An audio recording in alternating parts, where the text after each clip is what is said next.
Apollo 13 was not saved by a single brilliant improvisation. It was saved, if the word saved can be used for a mission that never landed, by a fragile chain of systems thinking built for one purpose and suddenly forced to serve another. That is the uncomfortable truth at the heart of the flight. The public memory often begins with the explosion, as if the danger arrived all at once in a flash of metal and oxygen. But the deeper danger was quieter and more complicated. On Apollo, oxygen was not just something astronauts breathed. Oxygen helped make electricity. Electricity kept instruments alive. Instruments supported navigation. Power and water and life support were tied together inside a machine designed to cross the distance to the moon, land, lift off, rendezvous, and come home. When one part of that machine failed, the question was not simply how to stop a leak or survive a blast. The question became, how do you keep three men alive when the spacecraft you plan to fly is no longer the spacecraft you have? Before that question existed, Apollo 13 looked almost routine. Not routine in the human sense. There is nothing ordinary about fastening people to the top of a Saturn V rocket and sending them toward another world. But by the spring of 1970, NASA had already done the impossible twice. Apollo 11 had landed men on the moon. Apollo 12 had followed with a second landing. The system had acquired a dangerous kind of familiarity. The launch pads, the white room, the giant rocket, the voice loops in Houston, the checklists, the acronyms, the countdown discipline, all of it could make a lunar landing seem like an operation, not a miracle. Apollo 13 was planned as NASA's third crewed lunar landing. Its destination was not a symbolic first step onto a broad, flat plain. It was the Fra Mauro region, a rugged lunar highland area associated with ejecta from the Imbrium impact basin. To mission planners and lunar scientists, Fra Mauro mattered because the moon was no longer only a place to prove that astronauts could land. It was a place to study.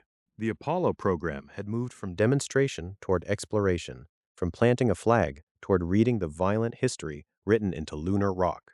The place itself carried that history. Fra Mauro was linked to material thrown outward by the ancient Imbrium impact, one of the great events that shaped the near side of the moon.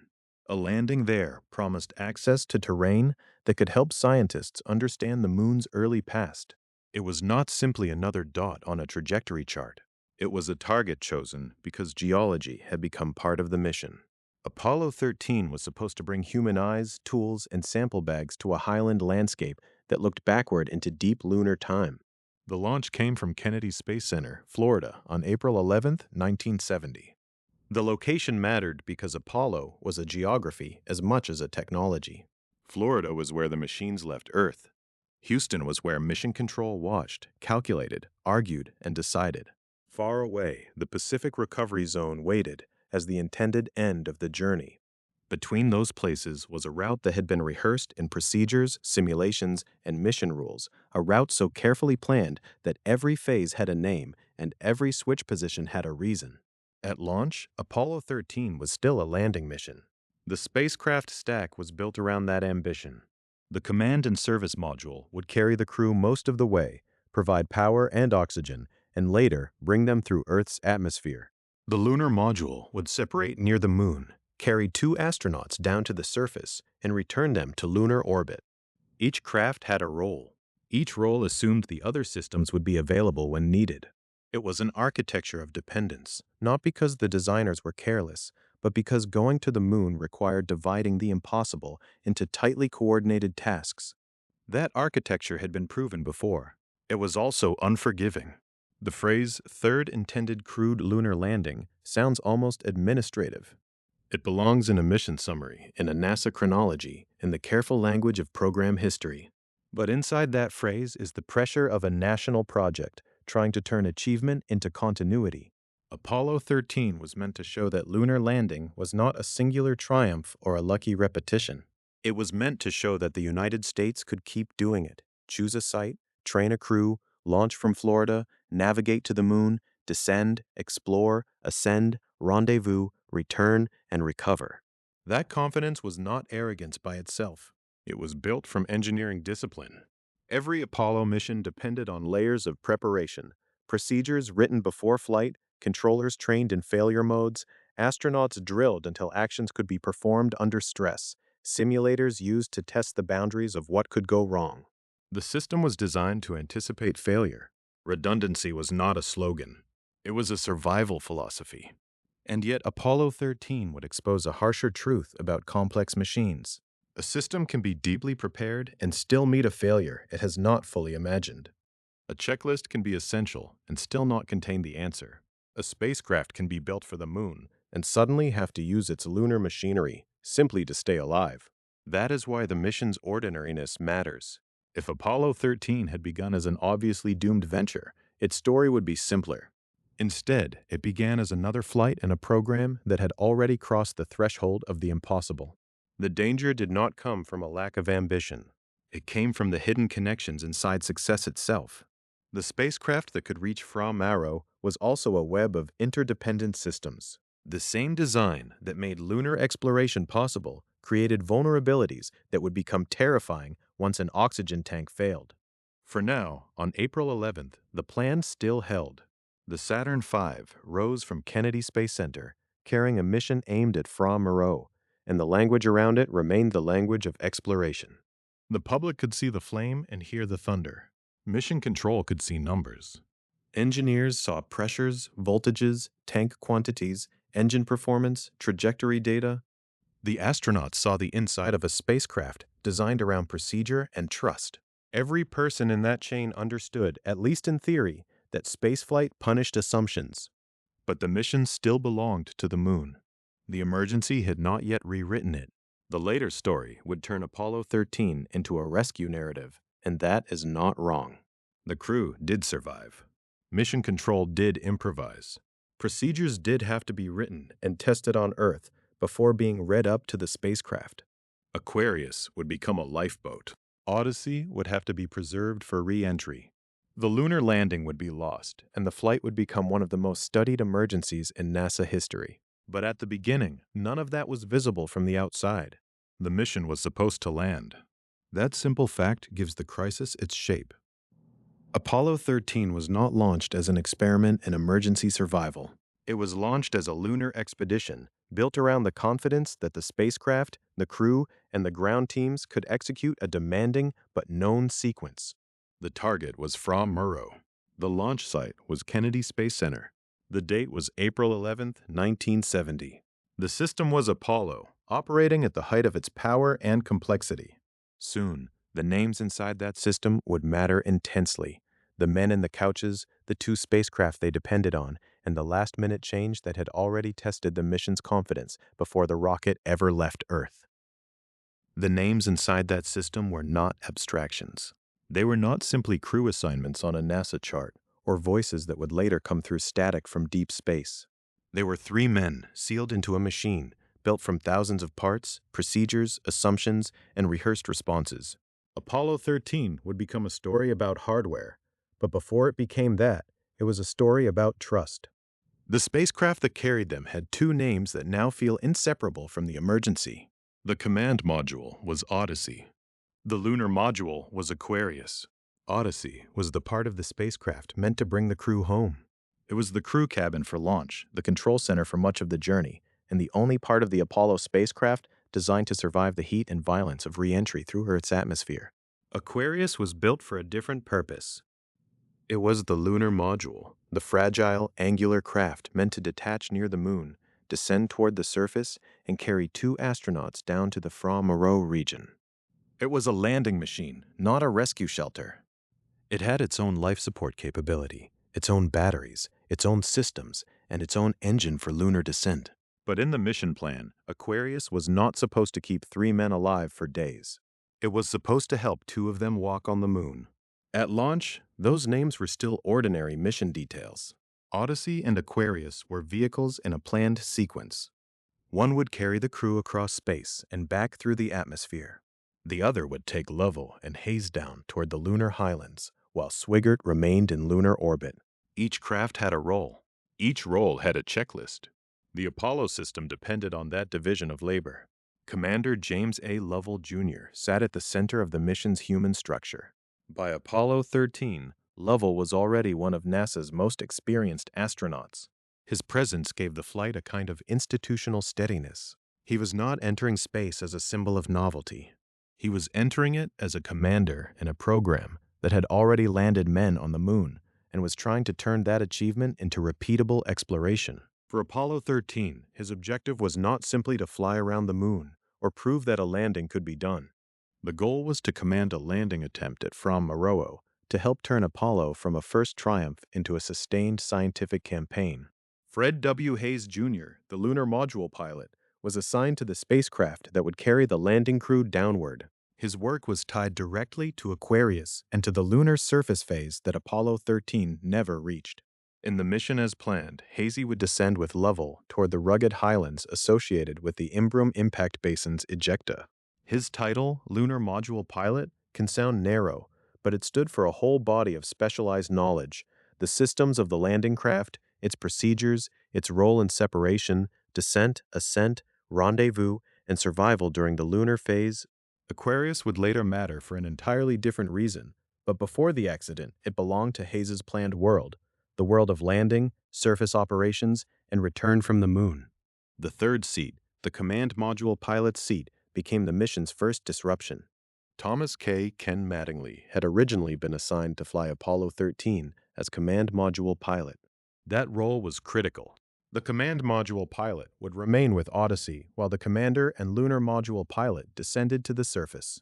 He would operate the command and service module alone in lunar orbit, maintain the spacecraft, and later support rendezvous and docking when the lunar module returned. It required precision, familiarity, and a deep trust in both spacecraft systems and crew choreography. Then, shortly before launch, backup lunar module pilot Charles Duke exposed the crew to German measles. The concern was not the exposure alone. It was immunity. Mattingly lacked immunity, and NASA faced a problem that was at once medical, operational, and deeply human. A lunar mission was built around preparation measured in months and years.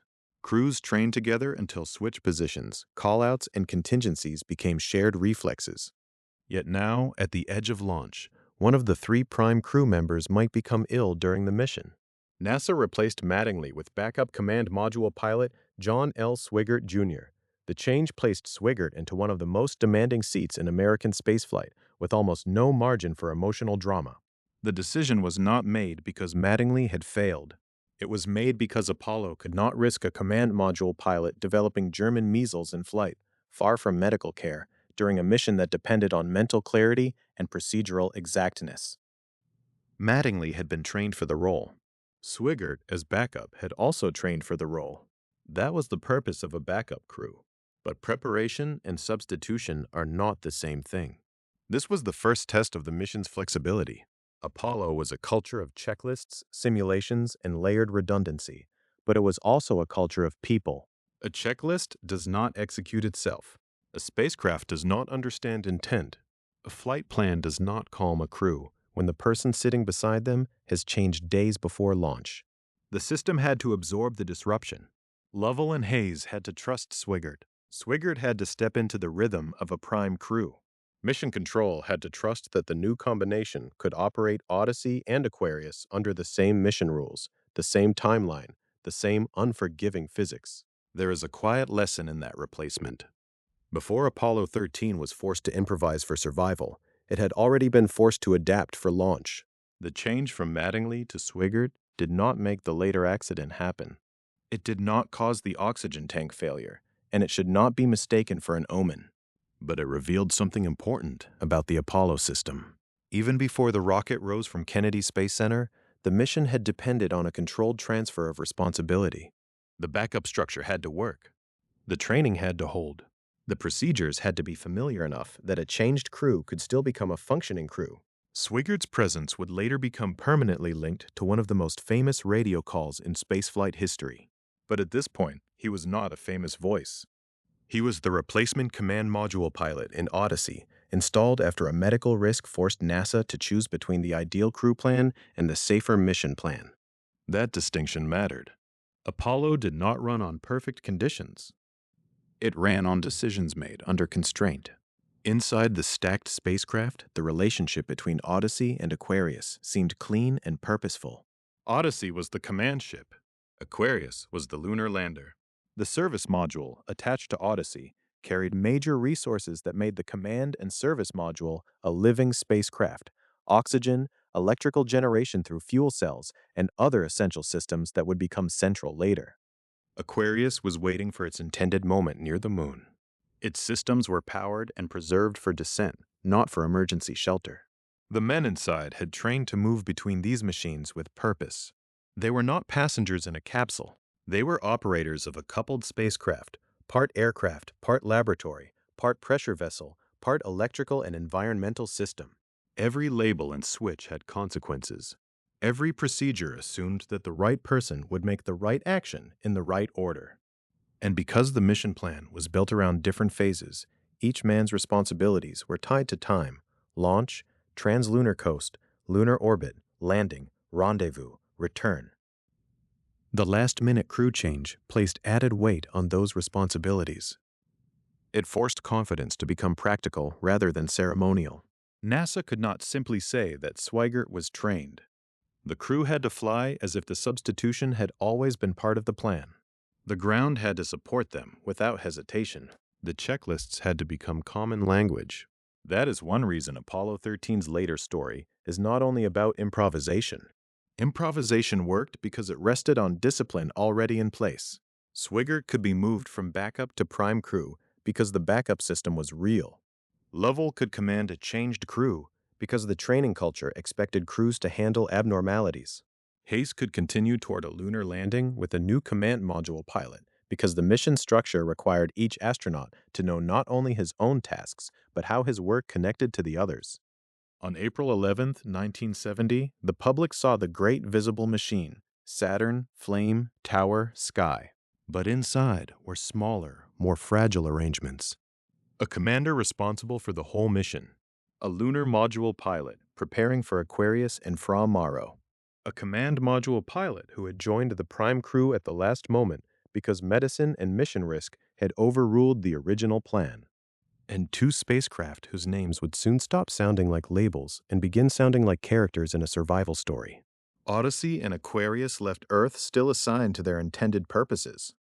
The mission had already adjusted once, and the adjustment had held. That mattered because Apollo 13 was about to offer another lesson in the difference between a problem that a system can absorb and a problem that begins to pull the system apart. The first sign would not be the explosion. It would come during ascent, when an engine shut down early and the great launch vehicle had to prove in real time how much failure it could carry without losing the mission. The mission had already shown that Apollo could bend without breaking. A crew change had been accepted. A new command module pilot had been folded into the flight. The checklist still closed. The launch countdown still moved. At Kennedy Space Center in Florida, on April 11, 1970, Odyssey and Aquarius were no longer names in training rooms. They were payload, spacecraft, and shelter, mounted above one of the most powerful machines ever built. The first warning did not come as a bang in deep space. It came while Apollo 13 was still climbing away from Earth. A launch is often remembered as a single act of force: flame, thunder, a tower falling away, a rocket rising into the sky. But for the people who build and fly one, ascent is not one event. It is a sequence of narrow passages. Each stage must do its work, separate, hand the mission to the next stage, and leave no confusion about what the spacecraft is now depending on. The Saturn V was built with that staged logic. It did not reach the moon by brute force alone. It reached by dividing the problem into parts, first lifting the stack from Earth, then carrying it higher and faster, then placing it in orbit, and finally sending the spacecraft toward the moon. That architecture mattered because early in the climb, Apollo 13 encountered a failure that could be contained. After the first stage had done its work, the second stage took over. This was the S2 stage, the long middle portion of the Saturn V, powered by 5 engines. In the clean geometry of design, 5 engines meant thrust, stability, and performance. In the harsher geometry of flight, it also meant something else: margin. If one engine misbehaved, the vehicle was not automatically lost. During Apollo 13's ascent, the center engine of the S2 second stage shut down about 2 minutes early. For the astronauts, pressed into their couches and riding a column of combustion, ascent was already a world of vibration, acceleration, and instrument scanning. For mission control and launch controllers, every second was measured against expected performance. A rocket can look magnificent from the ground and still be fighting small private battles inside its structure. Temperatures, pressures, guidance commands, engine behavior, propellant flow, all of it has to remain within the boundaries of what the mission can tolerate. The early shutdown was not part of the plan. It was not the clean, scheduled end of a burn. It was an anomaly, and in a less forgiving design, an anomaly during ascent can become a mission-ending event almost instantly. The rocket was still deep in the work of escaping Earth. It had not yet placed the spacecraft safely into orbit. The moon was still only a destination on paper and in guidance equations. But this time, the system absorbed the blow. The remaining engines on the S2 stage continued to burn. They carried the stage longer, making up for what the center engine had not delivered. Then the S4B stage, the next stage in the Saturn V sequence, also compensated. The launch vehicle adjusted its performance through the hardware that still worked. The trajectory remained recoverable. The mission went on. That is the quiet significance of the ascent anomaly. It was not famous in the way the later emergency would become famous. It did not give the world a phrase to repeat. It did not send Odyssey dark or force the crew into Aquarius. It did not require 3 men to ration water, conserve power, or ask whether their command module would ever wake up again. It was, by the standards of what would follow, a handled failure. Handled does not mean trivial. It means the failure met a system with enough independence, margin, and remaining capability to keep the mission inside its boundaries. The center engine shut down early, but the other engines were still available. The S4B still had its role to play. The failure was serious, but it did not strike every essential function at once. It did not remove thrust, guidance, power, oxygen, and water in a single chain reaction. It lived inside a part of the mission architecture that had other parts able to answer F. This distinction would become one of the central lessons of Apollo 13. A machine as complex as Apollo was never expected to be free from trouble. The program was built around the expectation that components could fail, readings could drift, valves could stick, communications could degrade, and people would need procedures for moments that were difficult but still understood. Redundancy was not decoration. It was a philosophy. If one path failed, another might remain. If one system had to be shut down, another might carry the load. If a problem stayed isolated, the mission could continue. The early engine shutdown demonstrated that philosophy working as intended. The failure was real, but it was bounded. It belonged to the launch vehicle during ascent. The remaining engines in the later stage could compensate. The rocket had enough performance left to protect the mission objective. That is very different from the kind of failure waiting inside the service module. The later oxygen tank failure would not be confined to one easily replaced function. It would strike a connected center of survival. Oxygen in Apollo was not only something astronauts breathed. Oxygen fed the fuel cells. The fuel cells generated electrical power and water. Electrical power supported control, communications, guidance, and the ability to keep spacecraft systems alive. Water mattered to cooling and to human endurance. A loss in the oxygen system could therefore become a loss of power, a loss of water production, a life support problem, a navigation problem, and a re-entry preparation problem all at once. That is what makes the ascent anomaly feel almost like a rehearsal conducted by the hardware itself. Not a rehearsal of the coming disaster, because the two events were different in scale and location, but a rehearsal in judgment. The crew and controllers had to distinguish between a fault the vehicle could carry and a fault that would begin pulling the spacecraft apart as an integrated system. During ascent, Apollo 13 still had the full confidence of its architecture. The launch vehicle had been designed to deliver a spacecraft to the path toward the moon. When one engine quit early, the remaining launch systems had room to adapt. There was no need to invent a new mission. There was no need to turn Aquarius into a lifeboat. There was no need to preserve Odyssey as a frozen, sleeping re-entry craft for some future hour. The mission could still be understood through the original plan. And so, the anomaly passed into the log of a flight that was still outward bound. For viewers on Earth, the launch could remain a success. The Saturn V had lifted Apollo 13 from Kennedy Space Center. The spacecraft were on their way through the planned sequence. James A. Lovell, Jr., John L. Swigert Jr. and Fred W. Hayes Jr. were still astronauts headed for a lunar landing attempt, not yet survivors inside a damaged spacecraft. Fra Mauro still waited as the destination. Mission Control could track, calculate, and manage a demanding mission that remained, in its essential shape, the mission NASA had intended to fly. But beneath that confidence was a truth Apollo never escaped. Every success depended on the relationship between systems. The rocket was not just thrust. The spacecraft was not just a cabin. The lunar module was not just a lander. The command module was not just a return craft. Each part had a designed purpose, and each purpose depended on other parts doing their own work at the right time. The ascent failure was a warning because it showed how much the mission depended on backup capacity. It was also a comfort because the backup capacity worked. The Saturn V absorbed a premature shutdown and continued. The mission did not become a rescue. It remained a voyage. That difference would matter later, when the crew heard a sound that was not part of any normal sequence and saw warning lights that did not point to one isolated fault. Then the problem would not stay politely inside one stage of a launch vehicle. It would move through Apollo's interconnections. Oxygen would mean electricity. Electricity would mean heat, communication, navigation, and survival.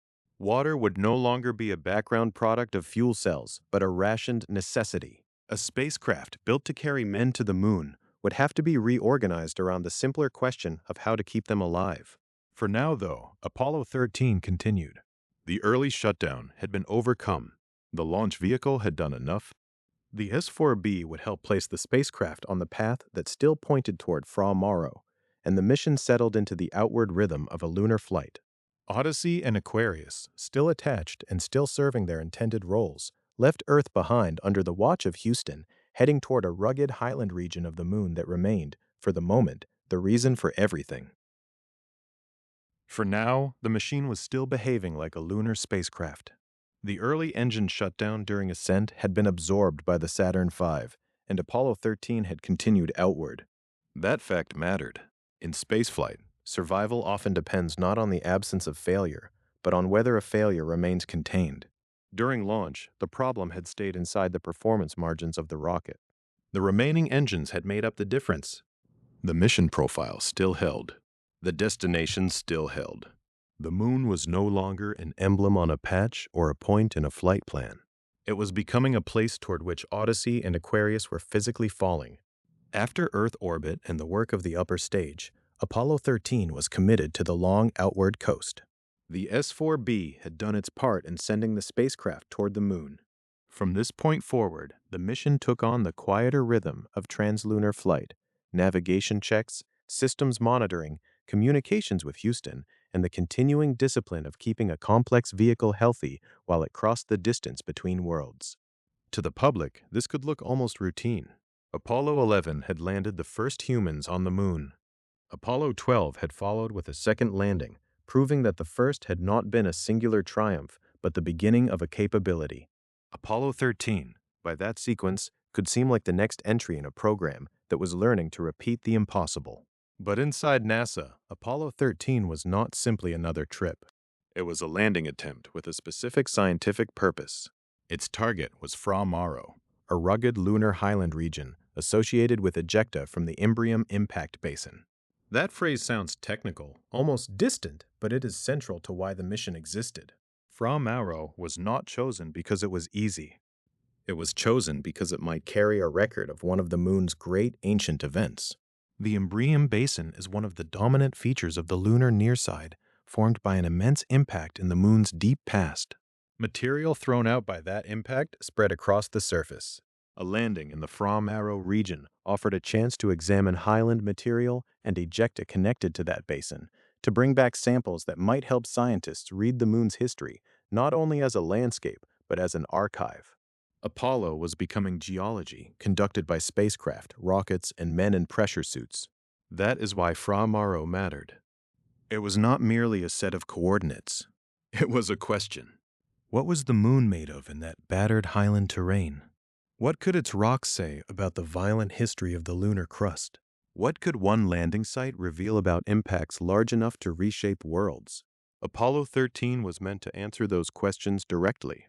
Lovell and Hayes were to descend in Aquarius, land in the rugged region, move across the surface, and gather the evidence that only human explorers could select, describe, and return.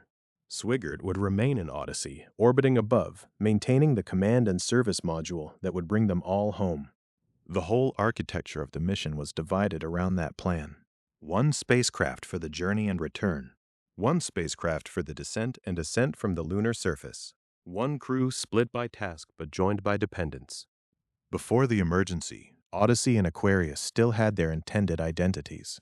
Odyssey was the command module name, but in the larger configuration, it was part of the command and service module, the spacecraft that carried the crew through most of the mission and would be the only part designed to survive re-entry through Earth's atmosphere. The command module was the crew's central cabin for launch, cruise, and return. The service module, attached behind it, carried critical systems that made the command module a functioning deep space craft: electrical power, oxygen, water production through fuel cells, propulsion, and other support.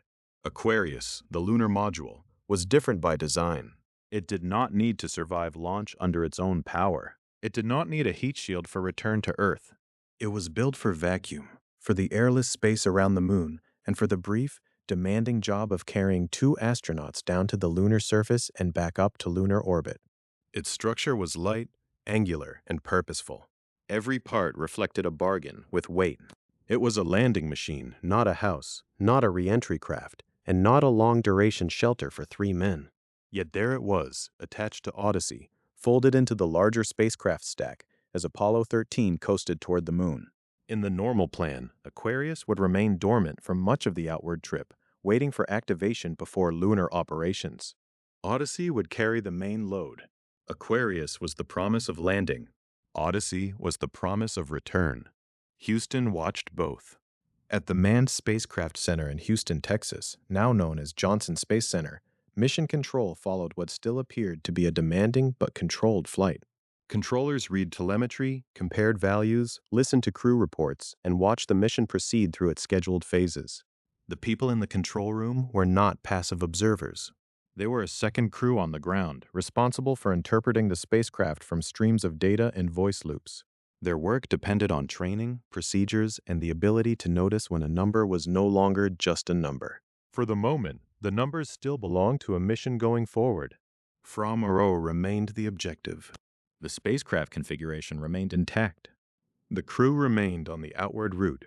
Apollo 13 had already experienced one launch anomaly, but it had not become a defining failure. It had become a note in the mission, a reminder of complexity, not a cancellation of purpose. The calm of this period can be misleading. Nothing about a lunar flight was casual. The outward coast was not empty time. It was a corridor of constant dependency. The spacecraft needed electrical power. It needed oxygen. It needed water. It needed communications. It needed guidance and navigation. It needed each system not only to perform, but to support the others in the way Apollo engineers had designed. That interconnection was the genius of the spacecraft, and also its vulnerability. In a healthy command and service module, oxygen and hydrogen fed the fuel cells. The fuel cells generated electrical power and produced water. Power ran equipment. Water supported cooling and crew survival. Oxygen sustained breathing and fed the chain of electrical generation. These were not separate comforts arranged side by side. They were linked functions inside one operating organism. As long as that organism remained healthy, the astronauts could continue toward the moon with purpose. They could prepare for Fra Mauro. They could treat Aquarius as a lunar lander, still waiting for its moment. They could trust Odyssey as the main spacecraft, the vehicle that had carried them from Earth and would eventually carry them back into the atmosphere. That trust was built into every procedure. It was built into the way the crew moved through the cabin, the way Mission Control called up instructions, the way the flight plan divided work between the command and service module and the lunar module. Apollo's strength was not just hardware. It was hardware matched to checklists, checklists matched to training, and training matched to a mission profile that had been rehearsed long before launch. But the mission profile assumed that the spacecraft would remain essentially itself. That is the quiet tension in this part of the flight. Before the famous emergency, Apollo 13 was still a lunar expedition, and the demands of that expedition were real. Fra Mauro was waiting as a scientific destination. Aquarius was still the machine that would take Lovell and Hayes down to that surface. Odyssey was still the machine that would keep Swigert in lunar orbit and later bring all three men home. Houston was still managing a flight to the moon, not a rescue from deep space. The later reassignment of Fra Mauro to Apollo 14 would give this chapter of the Apollo program an unusual echo. The place Apollo 13 could not reach did not disappear from the plan of exploration. It remained important enough that NASA sent another crew there afterward. That later reassignment is part of the measure of Apollo 13's loss. The mission did not fail to land at a forgettable target. It missed a site NASA still wanted, a highland region with scientific value strong enough to survive the accident and return to the schedule. So as Apollo 13 left Earth for Fra Mauro, it carried more than 3 astronauts and 2 named spacecraft. It carried the ambition to move Apollo beyond flags and footprints into field science on another world. It carried the confidence of a program that had learned how to land and now wanted to learn more precisely where to land and why. And deep in the service module, behind the smooth outward appearance of a controlled mission, one part of that system carried a history the crew could not see. Oxygen tank number 2 was not yet famous. It was not yet the center of a review board's attention, not yet connected in public memory to a call from space or a crippled spacecraft. It was simply one component among many, sealed into the machinery that made Odyssey live. But its story had begun before launch, during ground operations, in a chain of decisions and conditions that had traveled silently with the mission. Apollo 13 was still pointed toward Fra Mauro. Houston was still watching a lunar flight. Aquarius was still a lander. Odyssey was still home. The danger was already aboard. The danger was already aboard, but it did not look like danger. It looked like hardware. Inside the service module, oxygen tank number 2 was part of a system meant to be trusted without drama. Apollo's spacecraft carried cryogenic oxygen, not only for breathing, but for the fuel cells that helped make electrical power and water. It was a quiet form of dependence. As long as the tanks, lines, valves, heaters, fans, sensors, and fuel cells behaved as expected, the crew could live inside Odyssey and travel toward the moon as planned. But oxygen tank number 2 had a past. That past did not begin in deep space, and it did not begin with a bang. It began on the ground, before launch, in the long procedural world of testing, servicing, detanking, and preparing a spacecraft for flight. Apollo was not built by improvisation. It was built by layers of design, contractor work, inspection, checkout, and formal procedure. That is what makes the story of the tank so unsettling. The failure did not come from a single person obviously ignoring an obvious danger. It came through a system that had many opportunities to understand what was happening and still allowed the damaged part to fly. Oxygen tank number 2 had been subjected to an 8-hour heater boil-off during ground detanking operations. The heaters were powered by 65-volt DC ground equipment. According to NASA Safety Center summaries, this mattered because the thermostatic switches in the tank had not been modified for that voltage condition.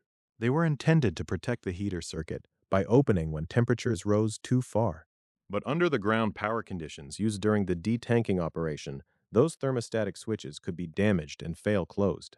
A switch that should have interrupted heating could instead stop interrupting. The result, as NASA Safety Center accounts summarize it, was prolonged heating that could raise temperatures to about 1,000 degrees Fahrenheit. At that temperature, the danger was not simply that a tank became warm. The danger was that material inside the tank could be changed. Teflon insulation, used around internal wiring, could be damaged. A system that still appeared to have passed through the preparation flow could carry hidden injury inside it. The words can sound technical and small: thermostatic switch, heater, boil-off, Teflon insulation. But in Apollo, small technical words were often attached to survival. A wire was not only a wire. It was a path by which energy moved inside a tank filled with oxygen. Insulation was not only a covering. It was the barrier that kept electrical conductors from touching where they should not touch. A thermostat was not only a convenience. It was part of the control logic that prevented heat from continuing after heat had done its job. When these details stayed aligned, they were invisible. When they fell out of alignment, they could become the beginning of a spacecraft accident. The ground operation itself had a practical purpose. Tanks had to be tested, filled, emptied, and prepared. Detanking was part of that world of servicing and checkout. A cryogenic oxygen tank was not a simple container like a canister placed on a shelf. It was a working assembly with internal components required to manage the oxygen and make its quantity usable and measurable. In the ordinary rhythm of preparation, heaters could help remove oxygen from the tank. The issue was not that heaters existed. The issue was the combination of prolonged heating, unmodified thermostatic switches, and a voltage condition that allowed damage to happen without announcing itself in a way that stopped the mission. This is where the Apollo 13 story resists becoming a simple morality play. It would be easy to imagine the damaged tank as a villain placed into the spacecraft by carelessness alone. But the more serious lesson is harder. Complex machines can preserve the consequences of earlier decisions. They can remember stress even when no human being remembers it. A component can move from one phase of work to another, from checkout to installation to launch, carrying a defect that is not visible from the outside and not yet active enough to reveal itself. Oxygen tank number 2 was sealed into the service module as part of Odyssey's life-sustaining machinery. Around it were other systems, each connected to mission success in ways the crew understood broadly but could not inspect directly in flight. Lovell, Swigert, and Hayes did not have access to the tank's internal history as a lived experience. They could read gauges. They could follow procedures. They could respond to warnings. But the deep record of heat inside that tank was not something they could see through the spacecraft wall. Mission Control in Houston also watched the mission through signals, measurements, and procedures.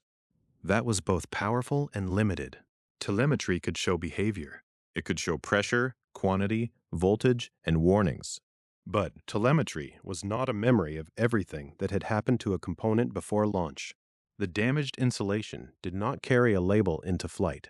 The spacecraft did not say, in plain language, that a ground operation had overheated an internal assembly and weakened the protection around wires inside oxygen tank number 2.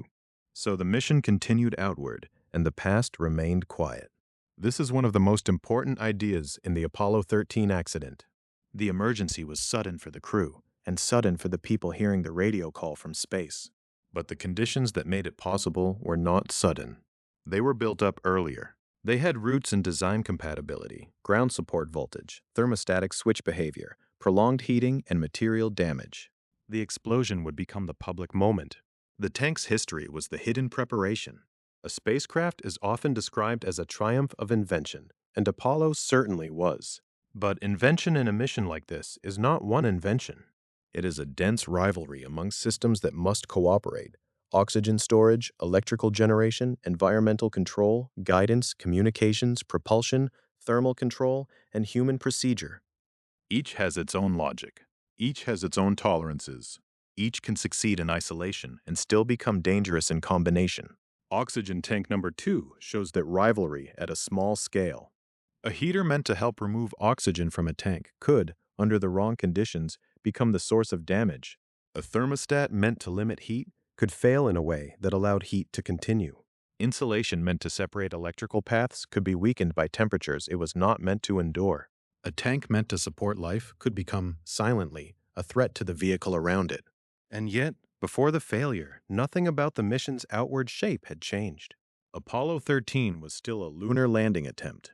Fra Mauro was still the destination.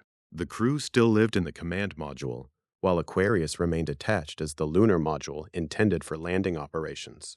The spacecraft still followed the outward route under the attention of the Manned Spacecraft Center in Houston. To the public, to the mission, and even to the men inside, this was still a demanding but controlled flight. That is the strange calm before the accident. Not ignorance in the casual sense. Not recklessness in the theatrical sense, but a form of incomplete knowledge that can exist even inside a disciplined technical culture. NASA, its contractors, and its flight teams had created a system capable of sending human beings toward the moon. That same system had also allowed a damaged oxygen tank to be launched. The tank did not fail during liftoff. It did not fail when the spacecraft left Earth orbit. It did not fail as Odyssey and Aquarius settled into the coast toward the moon. For many hours, the hidden damage remained only potential energy inside the mission, a flaw waiting for the right electrical and mechanical circumstances to become active. That waiting is part of the tension. The crew could not hear it. Houston could not see it. The checklists did not yet know it. Oxygen tank number 2 was still just one tank among the machinery, still serving inside the service module, still part of the spacecraft called Odyssey. Then, about 55 hours into the flight, the quiet history inside that tank would stop being history. It would become the mission. The quiet history inside oxygen tank number 2 did not announce itself as history. It arrived as a disturbance. Apollo 13 was still on its outward coast, still a lunar mission in structure, if not yet in fate. Odyssey and Aquarius were joined together, one spacecraft stack moving away from Earth and toward the moon. The crew had been living inside the routines of flight: checks, communications, housekeeping, sleep periods, systems monitoring, and the small, disciplined motions that made a journey to Fra Mauro possible. Houston watched through telemetry. The astronauts watched through instruments, sound, motion, and habit. Then, about 55 hours and 55 minutes into the mission, the familiar pattern broke. In NASA's public narrative, the moment is remembered at 9:08 p.m. on April 13, 1970. It is one of those times that has become almost fixed in American spaceflight memory because it marks the instant when Apollo 13 stopped being the third intended crewed lunar landing and became something else entirely. Oxygen tank number 2 failed. The command and service module, Odyssey, was suddenly crippled. But inside the spacecraft, in those first seconds, the meaning of the event was not yet clear. That is important. History often gives an accident a name after the fact. It compresses uncertainty into a single sentence. The oxygen tank exploded. It tells us what failed, what followed, what decisions were made, and how close the crew came to disaster. The people living through the moment did not have that version. They had motion, alarms, readings, and a spacecraft behaving in ways that did not fit the ordinary logic of the mission. The famous line has also been compressed by memory. Many people know it through the later movie wording, "Houston, we have a problem." The actual transmission from Command Module pilot John L. Swigert Jr. was different. Swigert said, "Okay, Houston, we've had a problem here." It was past tense, tentative, and precise in its own way. Not a slogan. Not a declaration shaped for posters and retrospectives. A report from a crew member trying to describe an event whose scale was not yet understood. Houston asked for the call again. Commander James A. Lovell Jr. then repeated the substance of it. They had had a problem. The spacecraft had given them something abnormal, something serious enough that the crew knew immediately it had to be brought to mission control. But the exact shape of the emergency was still hidden behind instrument indications and physical clues. There was no instant diagram in the cabin. No flashing label that said oxygen tank number 2 had failed and that the service module had been damaged. There was only the beginning of a diagnosis. This is where the Apollo system met its most difficult kind of failure. Not a clean failure. Not one switch in the wrong position, not one engine performing below expectation while other engines compensated, not one alarm that pointed toward one known procedure. This was a failure that disturbed connected systems. It did not stay in its own box. The crew heard and felt the event before they could fully interpret it. Odyssey was no longer the steady home it had been, through the coast toward the moon. The spacecraft shuddered. The instruments began to tell an alarming story, but not yet a complete one. In a machine as complex as Apollo, readings were not just facts, they were clues. A voltage warning could be an electrical problem or the symptom of something deeper. A pressure change could point to a tank, a line, a valve, a sensor, or damage that had not yet been imagined. The first task was not heroism in the abstract. It was understanding. And understanding had to happen while the spacecraft was still changing.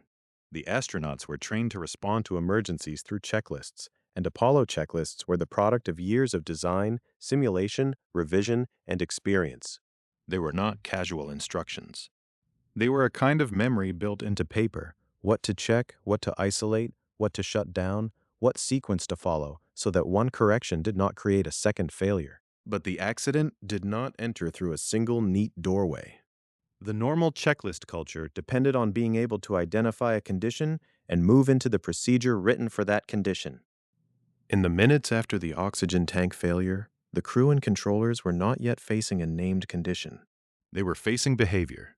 The spacecraft was suddenly making less sense. In Houston, at the Manned Spacecraft Center in Texas, the same ambiguity appeared as telemetry. Controllers did not see a cinematic explosion. They saw data. They saw readings move in unexpected ways. They saw the mission shift from routine monitoring to crisis interpretation. Mission control was built for this kind of discipline. Each controller responsible for a system, each voice part of a structure that could gather scattered signals and turn them into action.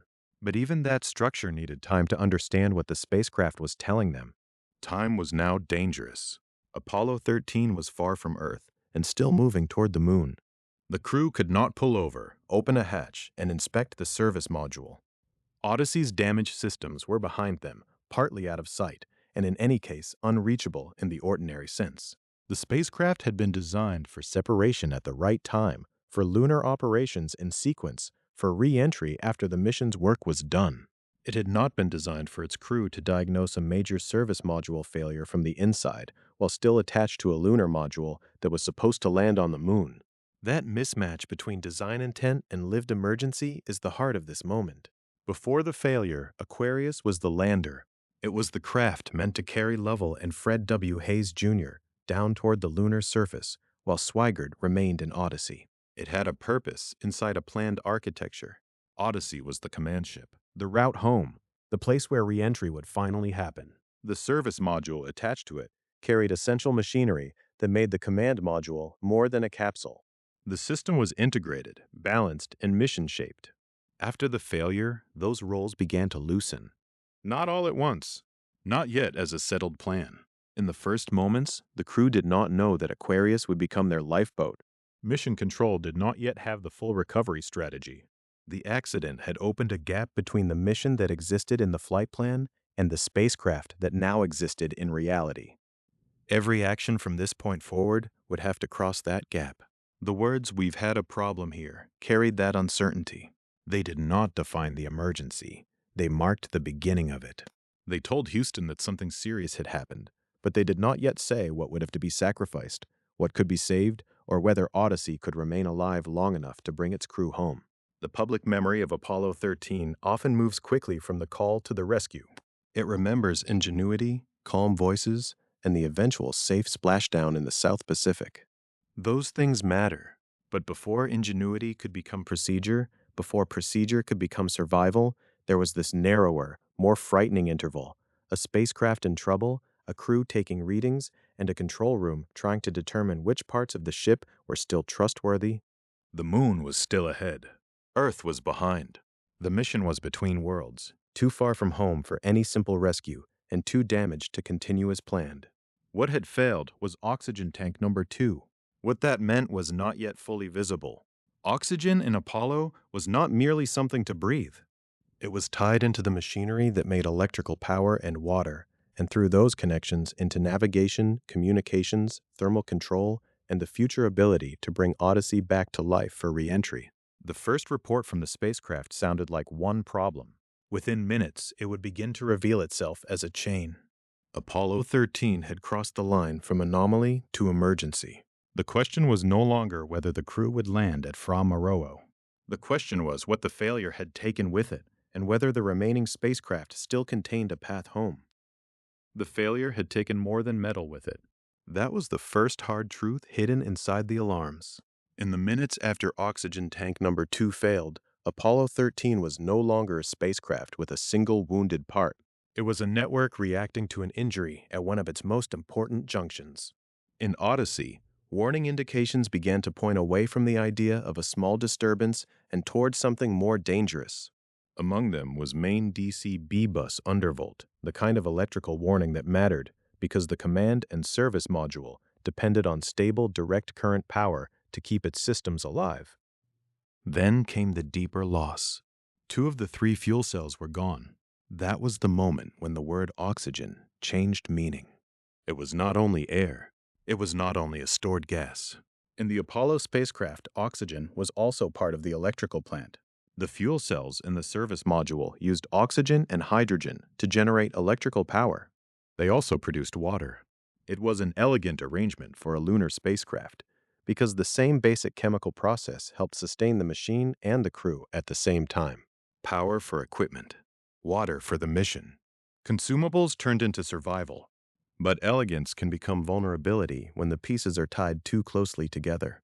Before the accident, that connection was a strength. The command and service module could travel outward toward the moon with fuel cells supplying the electricity needed for communications, guidance, control, lighting, and many of the quiet background functions that made the spacecraft habitable and controllable. The crew did not have to think of every watt as a crisis. The system was designed so that oxygen and hydrogen carried in the service module would feed the fuel cells and support a long mission. After the failure, the same connection became a trap. If oxygen was damaged or depleted, then electrical generation was threatened. If electrical generation was threatened, then the spacecraft could not be treated as a normal command and service module anymore. Loss of oxygen did not stop at the tanks. It reached into the buses. It reached into the fuel cells. It reached into water supply. It reached into life support and navigation. It reached forward in time to a moment that had not yet arrived, the need to restart Odyssey for re-entry into Earth's atmosphere. That future restart was not a small detail. Odyssey was the only part of the spacecraft built to bring the crew through re-entry and splashdown. Aquarius, the lunar module, could shelter them and help steer them, but it could not carry them through the atmosphere. The command module would have to be preserved, shut down, and later brought back to life. That meant its batteries and critical systems could not simply be spent in the emergency. Every decision in the minutes after the explosion was already connected to a moment days later when the crew would need Odyssey again. This is why Apollo 13 became something more complex than an oxygen emergency. If the only question had been breathing oxygen, the problem would still have been grave. But the spacecraft's oxygen system was coupled to the machinery that generated electricity and water. One damaged tank had started pulling several survival functions downward at once. Inside the spacecraft, the crew was living through symptoms before they could understand the disease.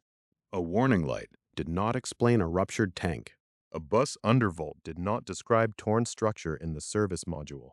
A fuel cell loss did not show the shape of the damage. The indications were fragments, and each fragment pointed to another system that could no longer be trusted in the old way. Mission Control faced the same problem from the ground. At the Manned Spacecraft Center in Houston, Texas, controllers did not have a complete picture of the service module. They had telemetry, reports from the crew, and the logic of the systems they had studied for years. The spacecraft was far away, moving between Earth and the Moon, and the people on the ground had to infer damage through numbers, warnings, and behavior. They could not walk up to Odyssey, open a panel, and inspect the wound. They had to read the spacecraft as it failed. The loss of 2 fuel cells was especially severe because it narrowed the margin almost instantly. Apollo spacecraft were built with redundancy, but redundancy is not magic. It protects a mission when failures remain bounded. It gives controllers and crews options when one part breaks and the rest of the system still behaves as expected.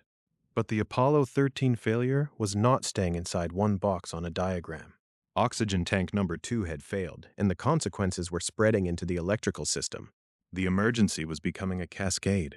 The main DC-B bus undervolt warning made that cascade visible in electrical language. A bus is not glamorous. It does not have the drama of a rocket engine or the romance of a lunar landing site. But in a spacecraft, an electrical bus is a lifeline. It distributes power to systems that must keep working, and when voltage drops, it is a sign that the spacecraft's ability to feed itself is in danger. A warning like that is not merely a light on a panel. It is the machine saying that its internal bloodstream is weakening. For the crew, the implications were immediate and practical. Communications had to continue. Guidance had to be preserved or restored in some form. The spacecraft's attitude had to be controlled. The environment had to remain livable. The crew had to conserve resources without losing the ability to maneuver.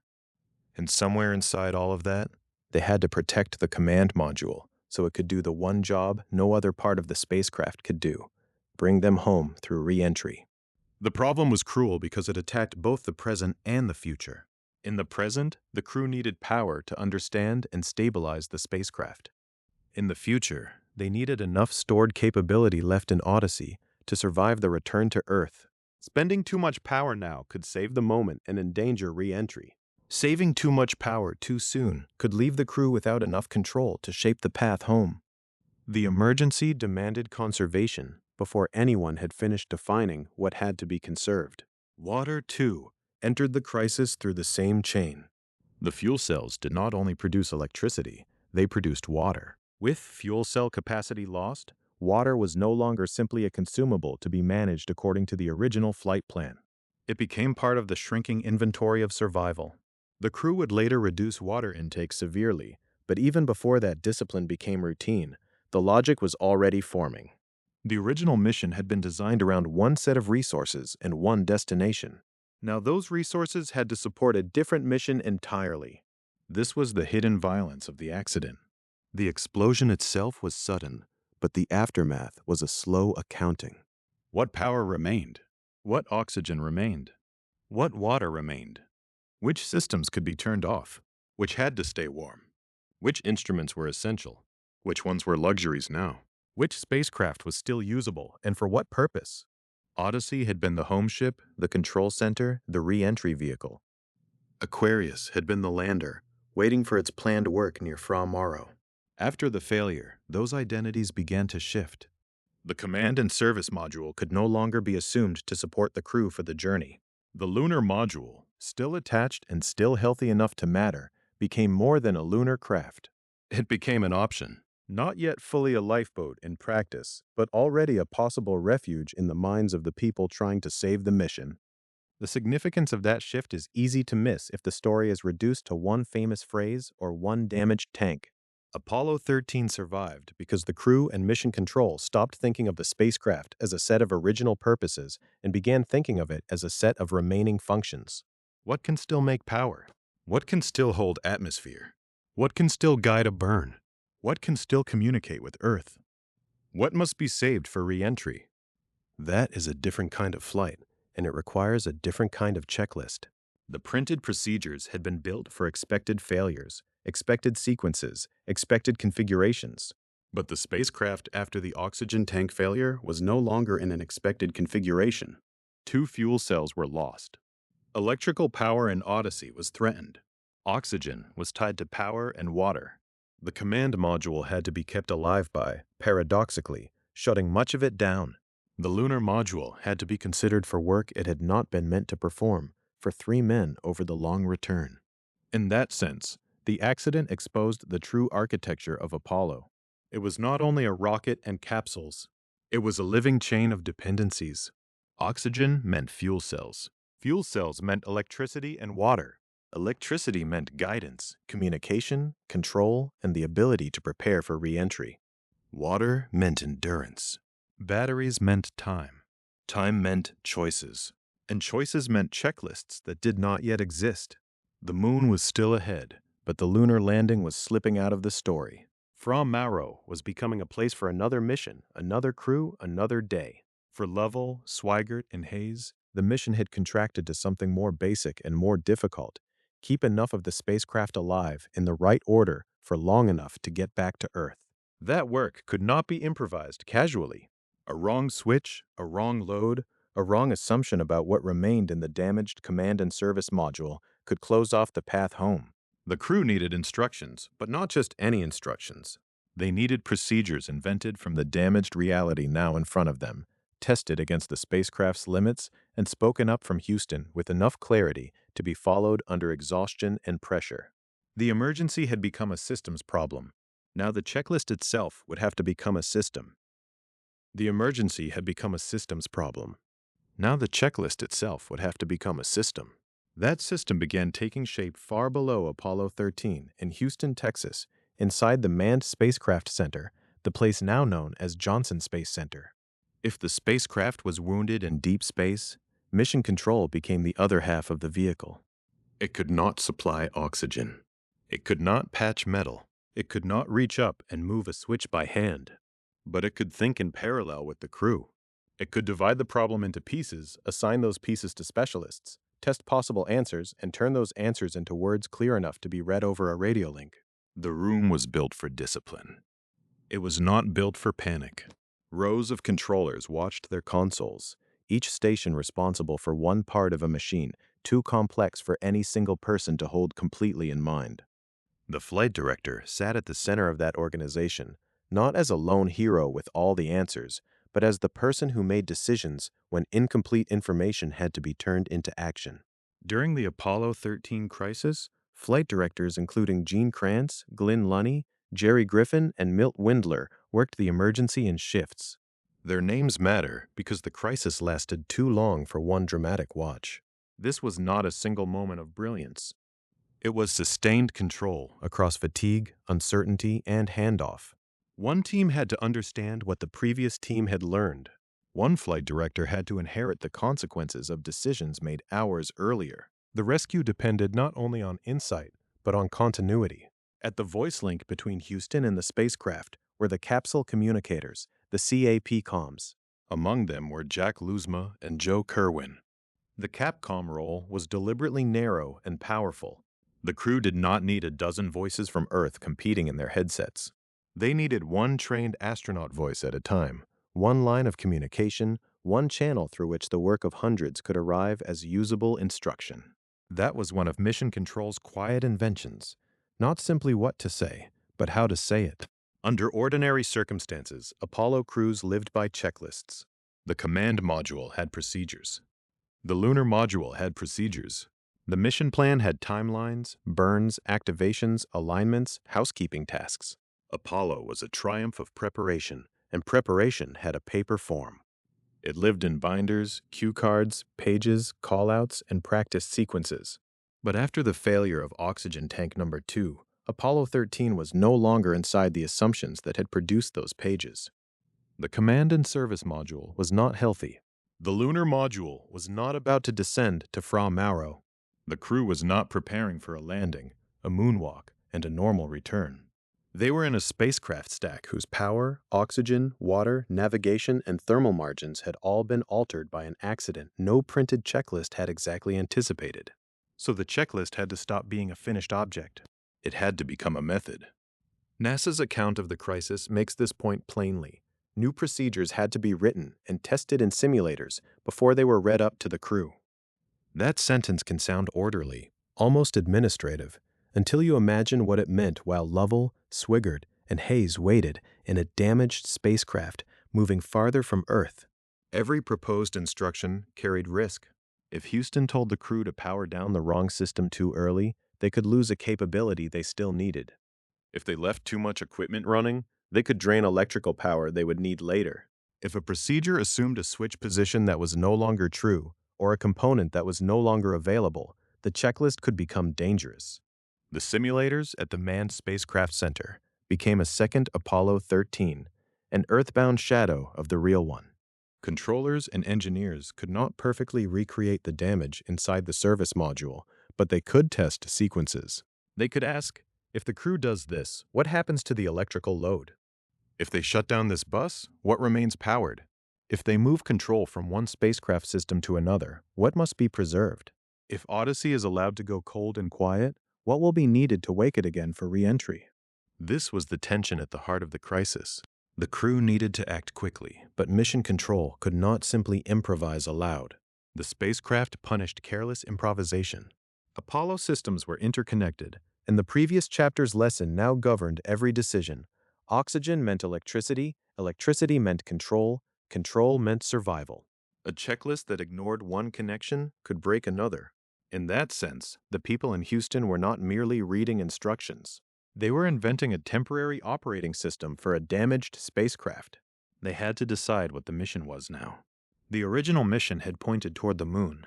Its pages had been written around lunar orbit, lunar landing, surface exploration, ascent from the moon, rendezvous, and return. The new mission was narrower and stranger. Keep 3 men alive in a vehicle no longer being used as designed, preserve enough power to navigate, conserve enough consumables to breathe and drink, and protect the command module so it could do the one job no other part of the spacecraft could do at the end. Re-entry still belonged to Odyssey. However wounded the command and service module had become, the command module was the only spacecraft built to bring the crew through Earth's atmosphere. That meant Mission Control could not simply abandon it in the emotional sense. It had to be protected, even while it was being shut down. Its batteries, its systems, its future restart all became part of a long calculation. The crew would have to turn away from Odyssey for survival, but not so completely that Odyssey could not later bring them home. This made every procedure double-sided. Powering down was not just turning things off. It was choosing what could sleep and what had to stay awake. Moving into the lunar module was not just finding another cabin.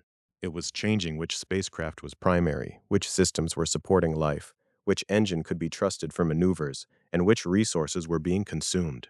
Even spoken words had to be economical. The crew was under pressure, and the ground had to send instructions that were precise enough to be followed, but not so tangled that they created confusion.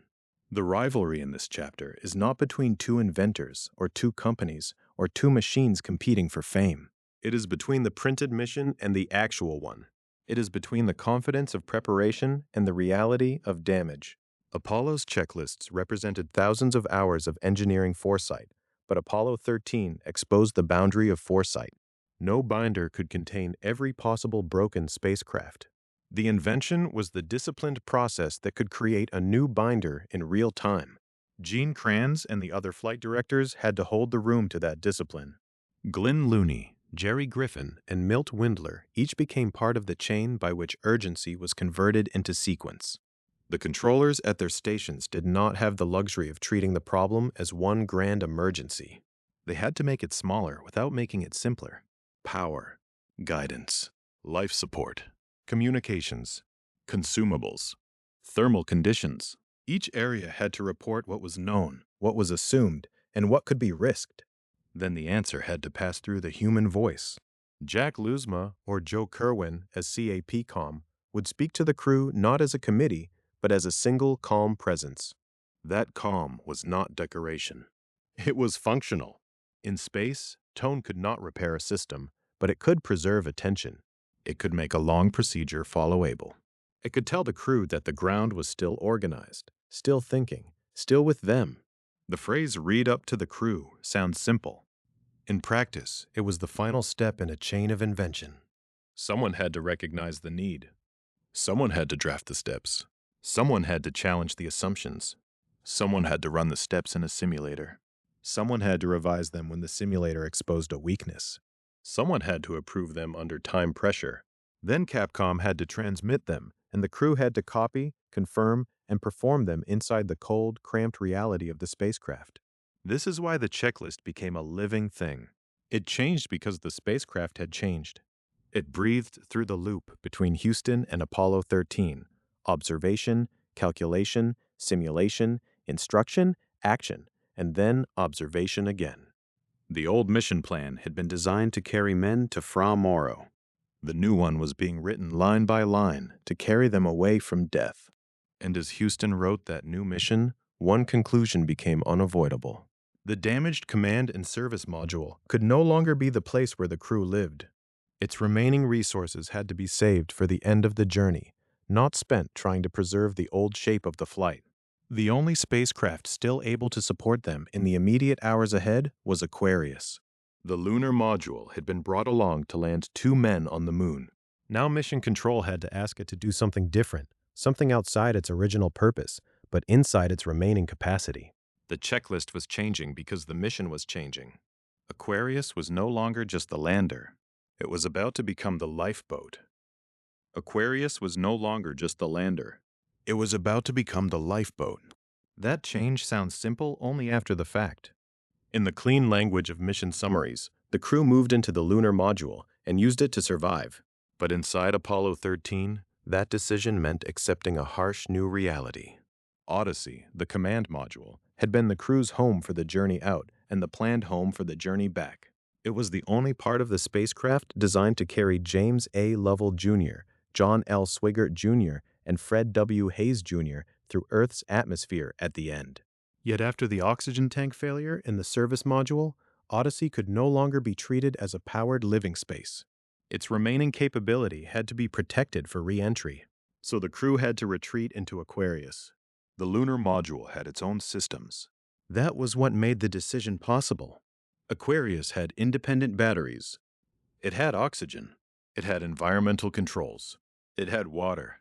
It had communications and guidance capability. It had a descent propulsion system built to lower 2 astronauts from lunar orbit toward the surface of the moon. In the new mission that Houston was writing, those same systems became the difference between a damaged spacecraft and a survivable spacecraft. But there was a catch inside every one of those advantages. Aquarius had not been designed to do this. Its purpose was specific. It was meant to separate from the command and service module near the moon, carry 2 men down toward the lunar surface, support them during the landing phase and surface stay, then lift them back up to rejoin the command module. In broad terms, it was sized to support 2 astronauts for roughly 2 days. Now it had to support 3 astronauts for nearly 4 days. The numbers were not just inconvenient. They changed the character of the machine. A spacecraft is not a room with extra supplies stacked in a corner. It is a balance of consumables, electrical load, heat, gas flow, crew activity, and time. Add another person, add more hours, and the margins begin to move. Every breath changes the atmosphere. Every watt taken from a battery is a watt that cannot be used later. Every ounce of water consumed, every switch left on, every system kept warm becomes part of the survival equation. Aquarius had been built for one kind of emergency, the hazards of landing on the moon. Apollo 13 needed it for another, becoming a shelter, tug, and control center for a damaged spacecraft stack traveling around the moon and back toward Earth. The move into Aquarius also changed the emotional shape of the flight. The crew was not simply changing compartments. They were leaving behind the spacecraft called Odyssey, while still depending on it for the final act. Odyssey had to be powered down enough to preserve its re-entry capability, but not abandoned in any permanent sense. It had to sleep, and later it would have to wake. That made conservation the governing idea. The astronauts in mission control were no longer trying to operate the spacecraft normally. They were trying to operate it minimally, not comfortably, not elegantly, just enough. Electrical use had to be cut deeply. NASA's mission narrative says the lunar module batteries provided 2,181 ampere-hours, and that electrical use was reduced to about 1/5. That kind of reduction was not a single switch throw. It was a philosophy imposed across the spacecraft. Systems that had once been routine became questions. Does this need to be on now? Can it wait? What will it cost if we leave it powered? What will it cost if we turn it off? Power was not merely about lights or instruments. Power meant guidance. It meant communication. It meant environmental systems. It meant preserving enough capability to make engine burns and keep the crew alive while still saving Odyssey for the plunge through Earth's atmosphere. The command module could not be used up during the crisis because it alone had the heat shield and the re-entry systems needed at the end. Water became just as precious. In the Apollo spacecraft, water was tied to systems, cooling, and crew survival. After the accident, the old expectation of consumption no longer applied. NASA's mission narrative says the crew reduced water intake to about 6 ounces per person per day. That was not a comfort measure. It was a survival measure. Thirst became part of the checklist. The body itself had to be managed like a spacecraft system. Oxygen had a different kind of tension. Aquarius had oxygen available, and that helped make the lifeboat plan possible. But oxygen alone did not solve life support. Human beings do not only consume oxygen, they produce carbon dioxide. In a spacecraft, that waste gas must be removed continuously, quietly, reliably. If it builds up, the cabin can become dangerous even while oxygen remains. The most famous carbon dioxide problem of Apollo 13 would come from a mismatch so plain that it almost sounds like a workshop puzzle. The command module lithium hydroxide cartridges were square. The lunar module environmental system used round openings. Chemically, there were canisters aboard that could absorb carbon dioxide. Mechanically, they did not fit the system now keeping the crew alive. That detail matters because it shows the difference between having supplies and being able to use them. Apollo 13 did not lack ingenuity, and it did not entirely lack material. What it lacked in that moment was the right interface. Square cartridges, round openings, 3 men breathing inside a lunar module designed around a different crew size and a different mission duration. Houston would have to solve that too. Engineers and controllers at the Manned Spacecraft Center designed and tested an improvised adapter before sending instructions up to the crew. The device became known by the nickname mailbox. It used materials available aboard the spacecraft, including plastic bags, cardboard, tape, hoses, and other spacecraft materials. In the popular memory of Apollo 13, that adapter often stands as the emblem of improvisation. But it was not improvisation in the sense of guessing. It was improvised engineering under discipline. Identify the available materials, test the configuration on the ground, verify that the crew could build it, then read the procedure up through the communications loop. Still, the carbon dioxide adapter was only one part of the larger lifeboat problem. Aquarius also had to help steer the combined spacecraft home. The lunar module's descent engine had been designed for controlled flight near the moon, not for serving as the main maneuvering engine of a damaged command and service module and lunar module stack. Yet after the service module oxygen tank failure, the service propulsion system could not be treated as the safe answer. The engine on the lander became the engine mission control would have to trust. That made the lifeboat role even more demanding. Aquarius was not just a shelter. It was now the active spacecraft. It had to provide a livable atmosphere, conserve power, manage water, support communication with Houston, and carry the guidance and propulsion burden for course correction. It had to do all of that while attached to a wounded Odyssey and service module, a configuration never intended to complete the mission in this way. There was also the matter of temperature. When electrical systems are shut down to conserve power, a spacecraft changes. Less power means less heat. Less heat means colder metal, colder instruments, colder crew. Comfort was not the goal, but cold could still become a threat to endurance and equipment. In a normal flight, thermal conditions were part of the designed environment. In this new mission, they became another consequence of saving batteries. The crew had to live inside that compromise. Lovell, Swigert, and Hayes were not passengers in a rescue vehicle sent from Earth. They were inside the only rescue vehicle available, and they had to help operate it. Every instruction from Houston landed in a cabin where time, fatigue, cold, thirst, and uncertainty were present. The lunar module was keeping them alive, but only if they treated it as a finite storehouse. This was the central contradiction of Aquarius as lifeboat. It was both capable and inadequate. It had the independent systems that made survival possible. It had not been sized for the survival it now had to provide. Its success depended on refusing to use it like a normal spacecraft. The less the crew demanded from it, the more it could give. That was why the checklist remained so important. The decision to enter Aquarius did not end the emergency. It reorganized it. Instead of asking whether Odyssey could still function as the main spacecraft, Houston and the crew now had to ask how little Aquarius could spend while still doing enough. Enough oxygen, enough carbon dioxide removal, enough water, enough power, enough guidance, enough propulsion. The old Apollo mission plan had treated the lunar module as a vehicle for descent, exploration, and ascent. Apollo 13 transformed it into something stranger and more improvised, a shelter built out of lunar hardware, a power budget with walls, a life support system stretched beyond its intended crew and duration, and soon, the engine room for the most important maneuver of the flight. Because survival was not only a matter of staying alive inside Aquarius. The spacecraft still had to come home. At the moment of the accident, Apollo 13 had already left a free return trajectory. That meant the lifeboat could not simply drift and wait for Earth. It would need to be aimed. The path home would have to be restored with the systems that remained, and the engine chosen for that work was not the great engine in the damaged service module. It was the descent engine of Aquarius, the lander that would never touch the moon, now being prepared to pull 3 men back toward Earth. The path home would have to be restored with the systems that remained, and that meant accepting a strange reversal in the architecture of Apollo 13. The spacecraft had been designed around roles.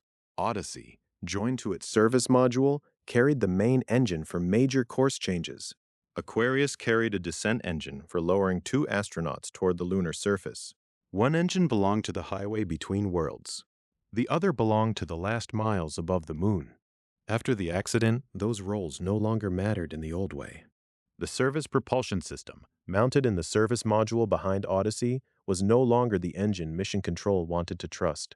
The oxygen tank failure had struck that same service module. The full extent of the damage was still hidden from the crew because the service module remained attached and could not be inspected in any meaningful way from inside the spacecraft. Controllers in Houston could see the consequences in power, oxygen, and fuel cell loss, but not the torn metal itself. In that uncertainty, a major burn with the service propulsion system carried a risk no one needed to add to an already narrowing margin. So the engine chosen for the most important maneuver of the flight was not the large engine intended to drive the command and service module through space. It was the descent propulsion system of Aquarius. This was another moment when Apollo 13 became less a story of one failed part than of a whole system being reimagined under pressure. Aquarius had already become the shelter. Now it had to become the tugboat. Its descent engine, built for a lunar landing that would never happen, would be asked to move the combined stack of the lunar module, the command module, and the damaged service module.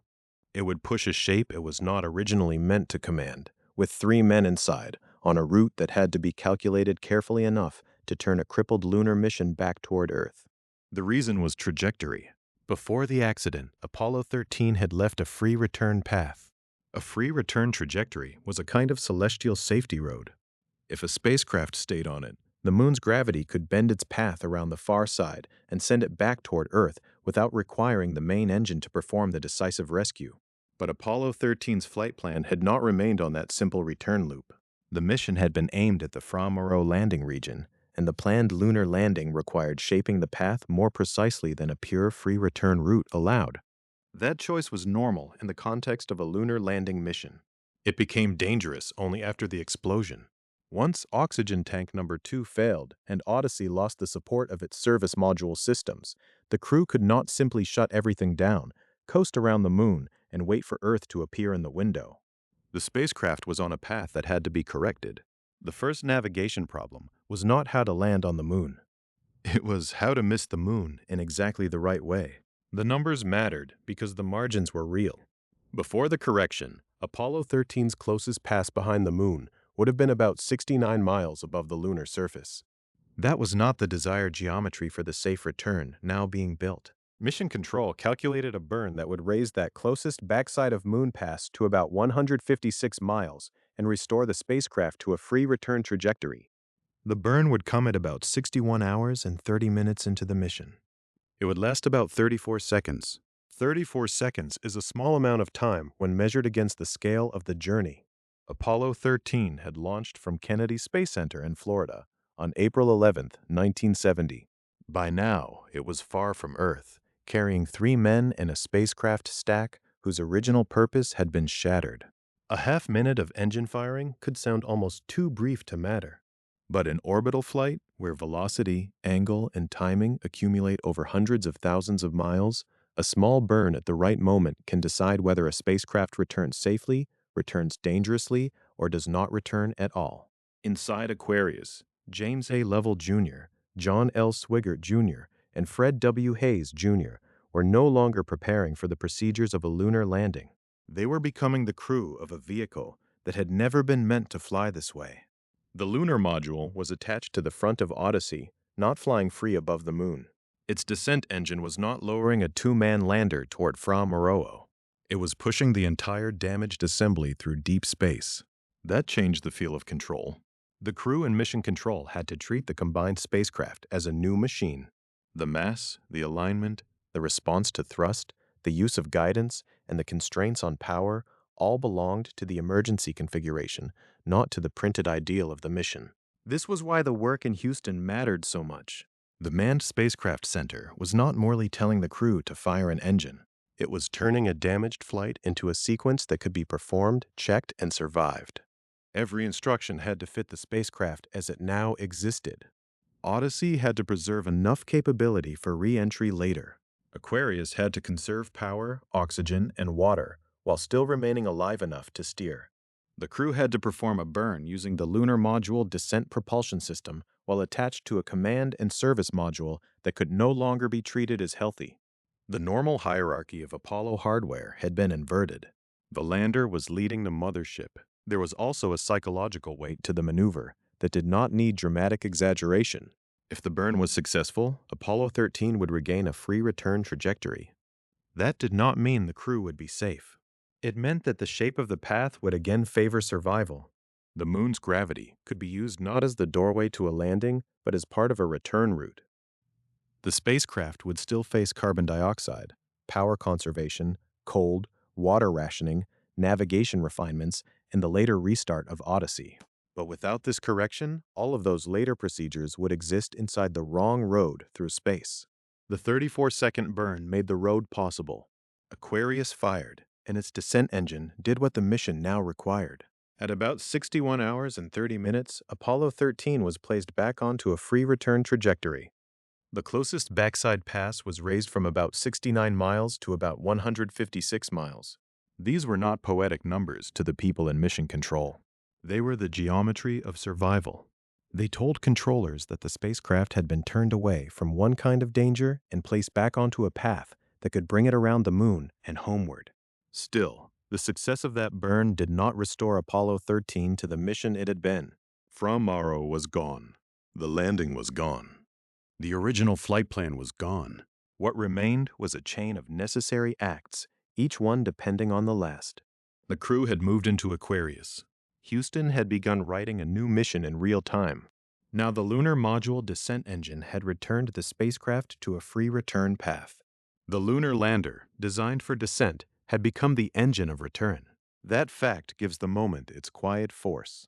Apollo was often described through triumph: launch, orbit, docking, descent, landing, ascent, return. Apollo 13 showed another side of the same achievement. Its machinery was specialized, but not helpless. Its people were trained for procedures, but not trapped by them. When the planned engine could not be trusted, another engine was used. When the intended path no longer served survival, another path was calculated. When the spacecraft no longer matched the checklist was rebuilt around the spacecraft. The burn back to free return did not end the danger. It changed the direction of the danger. Apollo 13 was now committed to the moon in a different way. The crew would still have to travel outward, toward the body they would not land on, and pass behind it before Earth could truly become the destination again.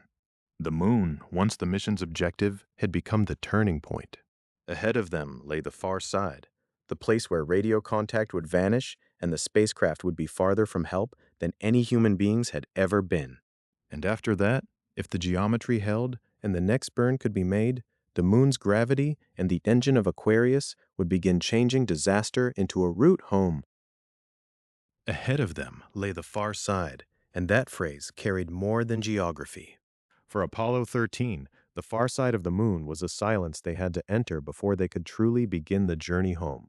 The burn back to free return had restored a survivable path, but it had not yet made that path fast enough or accurate enough for comfort. The spacecraft was still cold. Power was still being guarded. Water was still being rationed. Odyssey was still mostly shut down, and Aquarius was still doing work it had never been meant to do. The moon now filled the mission in a way no one had planned. Fra Mauro had been the destination when Apollo 13 left Kennedy Space Center on April 11, 1970. It had been the reason for the flight, a rugged lunar highland region tied to the ancient violence of the Imbrium impact basin. James A. Lovell Jr. and Fred W. Hayes Jr. were supposed to descend there in Aquarius, walk on the surface, collect samples, and turn geology into history. John L. Swigert Jr. was supposed to remain in Odyssey, orbiting above them as command module pilot. But by the time the spacecraft approached the moon, the landing site was gone from the mission. Fra Mauro would wait.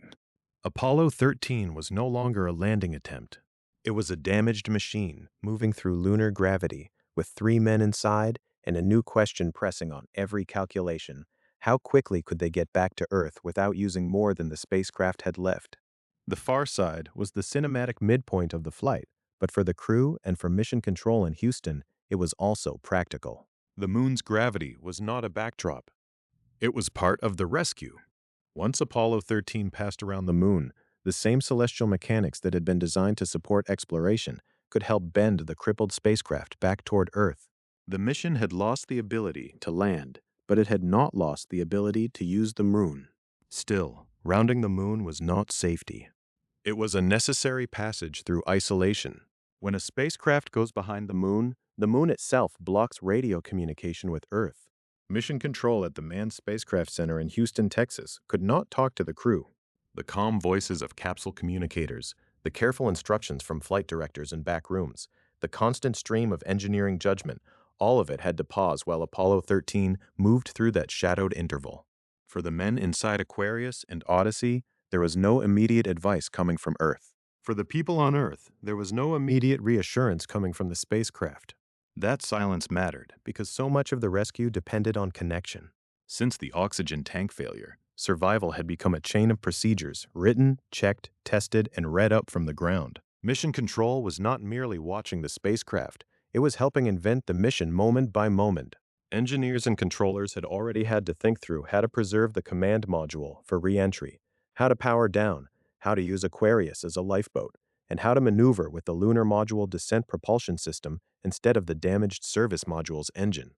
Then, behind the moon, Apollo 13 entered a space where even that living checklist could not reach them. It is easy to imagine the far side as a place of drama because of what could not be heard. But the deeper drama was that the spacecraft remained dependent on precision. Silence did not suspend the problem. The trajectory still had to work. The guidance still had to hold. The consumables still had to last. The crew still had to return to contact with Earth on the expected path, at the expected time, ready for the next maneuver. That maneuver was known as the PC+2 burn. The name sounds technical because it is technical. PC meant perisyntheon, the closest approach to the moon. PC+2 meant a burn about 2 hours after that closest approach. In ordinary language, Apollo 13 would round the moon, pass its closest point, and then, roughly 2 hours later, fire the lunar module descent engine again. This was not the burn that first restored free return.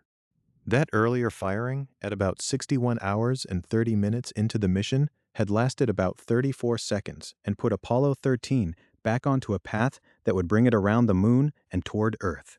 It also raised the closest backside pass from about 69 miles to about 156 miles. The spacecraft had been rescued from a worse geometry.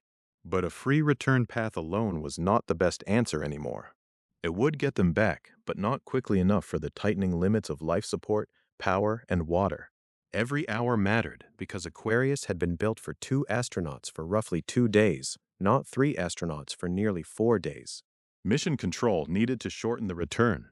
They also needed to shift the landing zone toward the Pacific Recovery Area, where recovery forces, including the USS Iwo Jima, could be positioned to meet them. So the moon, once the world Apollo 13 was meant to explore, became the corner around which the rescue route was bent. And Aquarius, once the vehicle meant to descend to the lunar surface, became the engine room of the return. There was a quiet irony in that. The lunar module descent engine had been designed for controlled descent toward another world. Its purpose was to lower a crew gently toward the moon, to answer gravity with throttle and guidance until landing legs touched dust. Now there would be no landing. Instead, that engine had to push the combined spacecraft stack, Aquarius still attached to Odyssey and the damaged service module, onto a better homeward path. This was one of the central reversals of Apollo 13. The machine built to leave the command module behind in lunar orbit was now protecting it. The vehicle built for the last miles down was being asked to shape the long road back. The engine intended for arrival was being used for escape. For Mission Control, the PC+2 burn was a calculation under pressure. A faster return could reduce the strain on consumables, but any burn had risk. The spacecraft configuration was abnormal. The main service propulsion system was avoided because the service module was damaged. Aquarius had to do the steering and firing. The crew had to perform procedures in a cold, power-conserving spacecraft, with systems shut down or minimized because survival depended on not using too much too soon. This was not heroic improvisation in the casual sense. It was disciplined improvisation. Every switch, every attitude, every burn duration had to be made part of a procedure that could actually be performed by tired men in a spacecraft never meant to fly this mission. The checklist was not a symbol. It was the way human judgment moved from Earth into metal. After Apollo 13 came around the moon and radio contact returned, the mission no longer looked like a failed landing moving away from Earth. It looked like a damaged vessel that had survived the turn. The moon was now behind them. Earth was again the destination. But the distance was still enormous, and the spacecraft was still fragile. The PC+2 burn shortened the return and moved the splashdown aim point toward the Pacific recovery area. In that adjustment, the rescue became more concrete. Not merely Earth, the Pacific. Not merely ocean, a recovery zone where ships could wait. The USS Iwo Jima, part of the recovery plan, belonged to the final chapter of the physical return, but the logic of reaching it began here, with lunar gravity behind them and the lunar module engine firing at the right time. For the crew, the moon passing behind them may have brought no simple relief. They had become, for a time, the humans farthest from immediate help, on a flight path no one had wanted, but everyone now depended on. The great distance was not just measured in miles.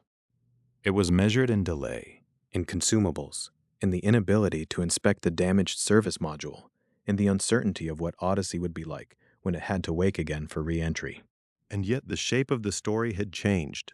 Before the far side, Apollo 13 was still moving outward toward the object of its lost mission. After the far side, it was moving home. That turn did not erase the emergency. It focused it. The crisis would no longer be about whether the spacecraft could go around the moon. It would be about whether 3 men could keep breathing, keep warm enough, conserve enough water and power, and preserve enough of Odyssey to survive re-entry. The route had been chosen. The burn had improved it. The moon had done its part. Now, the problem narrowed again, from celestial mechanics to the air inside the cabin.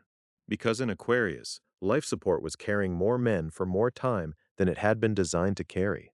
Oxygen remained available, but breathing creates another danger. Carbon dioxide builds quietly. It does not explode. It does not announce itself with a torn panel or a sudden voltage alarm. It accumulates with every exhale. Apollo 13 had found a path around the moon. But inside the lifeboat, another mismatch was waiting. The command module had square lithium hydroxide canisters, and the lunar module system had round openings. The spacecraft had the material to remove carbon dioxide, but not in the right shape. After the vast geometry of the moon, survival would come down to something almost painfully physical: how to make one kind of filter fit into a place built for another.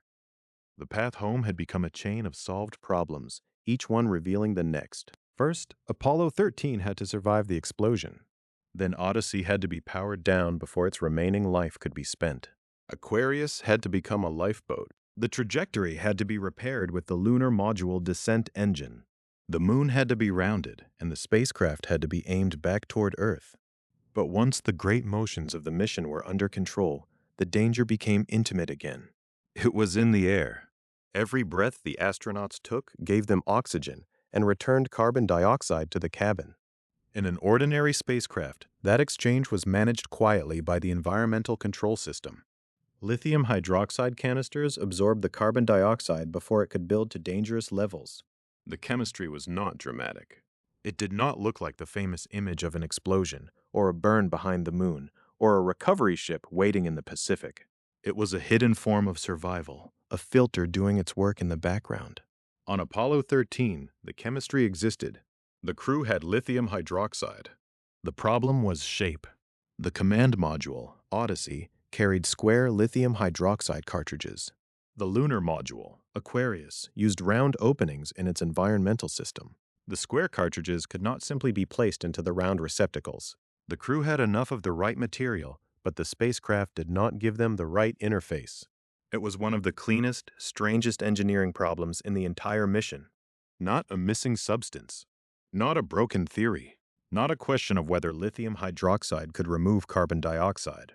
The question was whether engineers on Earth could make airflow through a square command module cartridge using the round lunar module system, with only the objects already aboard the spacecraft. The phrase became memorable because it was so plain: a square filter and a round hole. But inside that phrase was the larger truth of Apollo 13. The mission was now being flown outside its intended design. Every system still had value, but not always in the form in which it had been built. The problem was no longer just how to operate Apollo. It was how to repurpose Apollo. At the Manned Spacecraft Center in Houston, Texas, now Johnson Space Center, the work moved from abstract systems analysis to something almost workshop-like. Engineers had to design an adapter. It had to be built from materials that existed inside the spacecraft. It had to be simple enough for tired, cold astronauts to assemble in cramped conditions. It had to be testable on the ground. And once it worked, the instructions had to be read up clearly enough that the crew could reproduce it without seeing the people who had invented it. This was the checklist at its most physical. Earlier in the crisis, the checklist had meant switch positions, power down sequences, burn procedures, and guidance steps. Now the checklist became hands, bags, cardboard, tape, hoses, and improvised structure. Survival would depend on whether a written procedure could turn miscellaneous spacecraft materials into a functioning life support adapter. The adapter was nicknamed the mailbox. That name carried the roughness of the invention. It was not a polished factory component. It was not something that had passed through the usual path of design review, manufacturing, installation, and launch qualification. It was a shape made under pressure, a ducting solution created because the spacecraft had become a collection of useful parts rather than a perfectly matched machine. The materials were humble by Apollo standards: plastic bags, cardboard, tape, hoses, and other items aboard the spacecraft. But in this emergency, humble did not mean casual. Every material mattered because the crew could not obtain anything else. There was no supply closet between Earth and the Moon. There was only the inventory of Odyssey and Aquarius, and the knowledge of people on the ground who had to understand that inventory well enough to build with it at a distance. That is what made the Manned Spacecraft Center a second spacecraft during the rescue. In Houston, engineers and controllers were not guessing in the abstract. They were designing, assembling, and testing a procedure before sending it to the crew. NASA's account of Apollo 13 emphasizes that new procedures had to be written and tested in simulators before they were read up. The carbon dioxide adapter belonged to that same discipline. Improvisation did not mean unverified improvisation. It meant rapid invention, followed by disciplined checking. That distinction mattered. In popular memory, the mailbox can seem like a flash of genius. People on the ground throwing parts on a table and discovering an answer.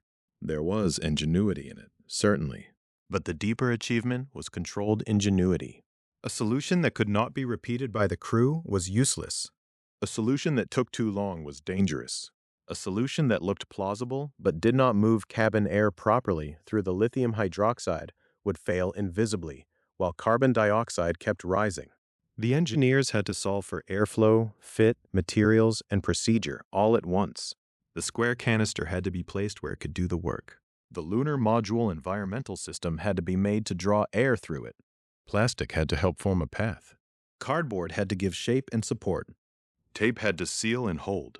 Hoses had to connect the improvised assembly into the breathing life of Aquarius. The final device did not have to be elegant. It had to remove carbon dioxide. And then the procedure had to be translated into words. That was another kind of engineering. A design on the ground is one thing. A design that can be built by astronauts listening to a capsule communicator over the radio is another. The instructions had to move from the test setup in Houston to the cold cabin of Aquarius without diagrams in the ordinary workshop sense, without an engineer standing beside the crew, without the ability to hand over the object and say, "This part goes here." The voice loop became a tool. The capsule communicator read the steps. The crew followed them. The checklist, newly written, crossed the distance between Earth and the returning spacecraft as language. It told them what to gather, how to fold, where to attach, what to tape, how to connect. Each instruction had to assume the fatigue of the men receiving it. James A. Lovell Jr., John L. Swigert Jr., and Fred W. Hayes Jr. were not in a clean laboratory. They were inside a powered-down, resource-starved spacecraft, managing cold, thirst, and the knowledge that every mistake could spend time and energy they did not have. The mailbox adapter became famous because it looked like what it was: survival built from mismatched parts. But its real significance was not only that it was improvised. It showed how far the Apollo system extended beyond the spacecraft itself. Apollo 13 survived not because every possible failure had a printed answer waiting in a binder, but because the people, simulators, procedures, and communications discipline could create a new answer and make it trustworthy fast enough. The square cartridges from Odyssey were not designed for the round openings of Aquarius.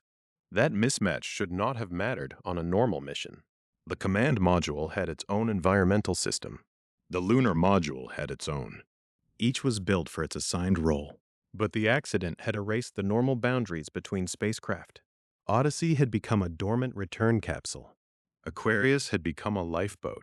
The command module's lithium hydroxide supply became necessary inside the lunar module. What had been separate now had to function as one survival machine. That is where the chapter fits in the larger rescue. The oxygen tank failure had created a cascade through power, water, life support, and navigation. The carbon dioxide problem was one more consequence of that cascade, but it had a different character. It did not come from the original explosion directly. It came from the emergency configuration that followed. Once 3 men were living in a vehicle designed to support 2 for roughly 2 days, the air itself began to reveal the limits of the lifeboat. The crew's breathing turned design margins into a clock. Carbon dioxide is dangerous because it accumulates. It does not need a single catastrophic moment. It becomes a threat through duration, through the steady mathematics of human life in a closed cabin. The longer the astronauts remained in Aquarius, the more the lunar module's original plan was exceeded. More bodies, more time, more exhaled gas. The spacecraft had saved them by having independent life support capability, but that capability now had to be stretched through invention. And so the mailbox was more than a clever adapter. It was proof that the rescue could keep moving from one category of problem to another. The team that had calculated burns could also solve ducting. The people who wrote power procedures could also write assembly instructions. The astronauts who had flown around the moon could also build a life support device from bags, cardboard, tape, and hoses while heading home through deep space. In the mythology of invention, there is often a rivalry between the perfect machine and the improvised fix. Apollo 13 showed that survival needed both. The perfect machine had carried them outward. Its systems, even damaged and repurposed, still offered oxygen, batteries, cartridges, hoses, and structure. But the improvised fix made those pieces usable in the wrong place, under the wrong conditions, for a mission that no one had planned to fly. The mailbox did not restore Apollo 13 to normal. Nothing could do that. Fra Mauro was gone. The landing was gone. Odyssey remained largely powered down, waiting for the dangerous moment when it would have to be brought back to life for re-entry. Aquarius was still carrying too much responsibility for too long. But with the adapter in place, the carbon dioxide problem could be controlled. The air could remain breathable. One more invisible clock had been slowed. That gave the crew and mission control room to fight the next battle. Because even with carbon dioxide under control, survival still depended on conservation. The lifeboat had to stay alive without spending too much of itself. Water had to be rationed. Electrical use had to be cut deeply. Heat would be sacrificed. Comfort had already disappeared. Every switch, every heater, every sip, every Ampere-Hour belonged to the same equation now. Keep 3 men alive long enough to return Odyssey to service and enter Earth's atmosphere at the right angle. The mailbox solved the shape of the air. What remained was the shape of endurance. With the mailbox in place, the air inside Aquarius could be managed. The square filters from Odyssey, forced into service through plastic, cardboard, tape, hoses, and improvised instruction, had bought the crew another kind of time. Carbon dioxide was no longer rising unchecked. The men could breathe. But breathable air was not the same as safety.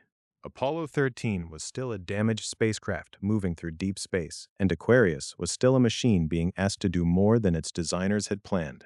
The lunar module had become shelter, engine room, navigation platform, and life support system for 3 men. It had helped steer them around the moon. It had kept them alive after Odyssey could not. Now it had to keep doing so while giving up almost everything that made a spacecraft comfortable, and even some things that made it seem normally alive. The struggle inside Aquarius was not dramatic in the visible sense. There was no single switch that saved the mission, no one heroic movement that solved the whole equation. It was colder than that, slower, more exacting. Survival became a discipline of subtraction. Turn this off. Leave that off. Do not heat what can remain cold. Do not power what can remain silent. Do not drink more than the ration allows. NASA's mission narrative gives the scale of the conservation effort in numbers that feel almost austere. The crew reduced water intake to about 6 ounces per person per day. The lunar module batteries provided 2,181 Ampere-Hours. Electrical use was reduced to about 1/5. Each of those figures was more than a statistic. Each one was a boundary. Water was not only for thirst. In Apollo spacecraft, water was connected to systems, to cooling, to the normal life of the vehicle. But after the explosion, normal had disappeared. The oxygen tank failure had already pulled at the chain that linked oxygen, fuel cells, electricity, and water. Odyssey's fuel cells could no longer be counted on in the way the mission plan required. Aquarius had its own resources, but they were finite, and they had been sized for a different job, supporting 2 astronauts on and near the lunar surface for a limited time, not sustaining 3 men for nearly 4 days as a lifeboat. So water became a ration, measured not against comfort, but against arrival. 6 ounces per person per day is a small amount to imagine in ordinary life. In the spacecraft, it meant thirst as a constant background condition. It meant the body had to accept what the mission could spare. Commander James A. Lovell, Jr., John L. Swigert, Jr., and Fred W. Hayes, Jr. were not simply waiting to be rescued. They were participating in the preservation of the machine that was preserving them. Every sip belonged to the spacecraft's future. Electricity was even more unforgiving because electricity gave the lifeboat its voice, its control, its measurements, its circulation, and its ability to remain a working spacecraft rather than just a sealed compartment. The lunar module batteries, with 2,181 ampere-hours available, became a bank account for survival. But it was a bank account with no refill station between the moon and Earth. Every ampere-hour spent early could be missing later at the exact moment it was needed most. The phrase ampere-hour sounds technical, almost dry. But inside Aquarius, it meant time terming. It meant whether a system could stay alive long enough to guide, communicate, and support the crew. It meant whether mission control in Houston could continue to trust the readings it was receiving. It meant whether Aquarius could keep serving as the one spacecraft in the stack that still had enough capability to matter. And behind the lunar module's conservation battle was another requirement, waiting like a locked door ahead of them. Odyssey, the command module, would have to be restarted before re-entry. That fact shaped everything. The command module had been powered down because its batteries had to be saved for the final plunge through Earth's atmosphere. Odyssey could not spend itself during the coast home. It was the only part of the spacecraft designed to bring the astronauts through re-entry and down to the ocean. The damaged service module could not do that. Aquarius could not do that. The lifeboat could keep them alive, but it could not land them on Earth. So the men lived in one spacecraft while protecting another. That was the strange geometry of Apollo 13 after the explosion. Aquarius had to work hard enough to sustain the crew, but gently enough not to exhaust itself. Odyssey had to sleep deeply enough to save its re-entry power, but not become impossible to wake. Mission Control had to build procedures around both conditions at once, balancing the immediate danger of cold, thirst, and limited power against the future danger of a command module that would need to come back to life cleanly. The cold became one of the visible costs of that balance. Heat required power, and power had become precious. In ordinary mission operations, heaters and powered systems were part of maintaining a spacecraft within expected conditions. In the emergency, heat became negotiable. Comfort became expendable. The crew could be cold if being cold meant an instrument, battery, or needed system survived longer. There is a particular cruelty in that kind of decision. Spaceflight is often imagined as a contest against vacuum, velocity, and distance. But here, part of the contest was against small human needs: warmth, water, rest, reassurance. The spacecraft was not only a vehicle, it was an accounting system. Every human comfort had to justify its cost. Mission Control's work had the same character. In the Manned Spacecraft Center in Houston, Texas, the controllers were not merely watching gauges and waiting for events. They were judging sequences, testing procedures, and trying to prevent one solution from creating the next failure. NASA's account of the mission emphasizes that new procedures had to be written and tested in simulators before being read up to the crew. That mattered especially now, because a careless power-up, a wrong switch position, or an unnecessary load could spend electricity that no one could replace. The checklist had become a conservation instrument. Earlier in the mission, a checklist might have represented preparation, the accumulated knowledge of standard operations, printed and ordered before flight. After the explosion, it became something more alive and more fragile. It had to be written under pressure, checked against simulators, spoken across space, and performed by tired, cold men inside a dimmed spacecraft. It had to preserve power, not in theory, but in the exact order of switches touched by human hands. The story of Aquarius as a lifeboat can sound almost simple when told in summary. The crew moved into the lunar module. They used its systems. They came home. But inside that summary is the harder truth. The lifeboat also had to be rationed. It was not an unlimited rescue craft attached conveniently to Odyssey. It was a specialized lunar landing machine whose reserves were now being stretched across a mission it had never been meant to fly. That is why the reduction of electrical use to about 1/5 matters. It shows the severity of the transformation. A spacecraft designed to perform complex, powered operations had to become quiet. Systems that would normally support a mission had to be silenced to protect the mission's last chance. The absence of power became a form of action. Not using something was as important as using it. The crew and the ground were bound together by that discipline. Houston could calculate, simulate, and advise. The astronauts could execute, endure, and report what the spacecraft was actually doing. Neither side could solve the problem alone. The controllers did not feel the cold inside Aquarius.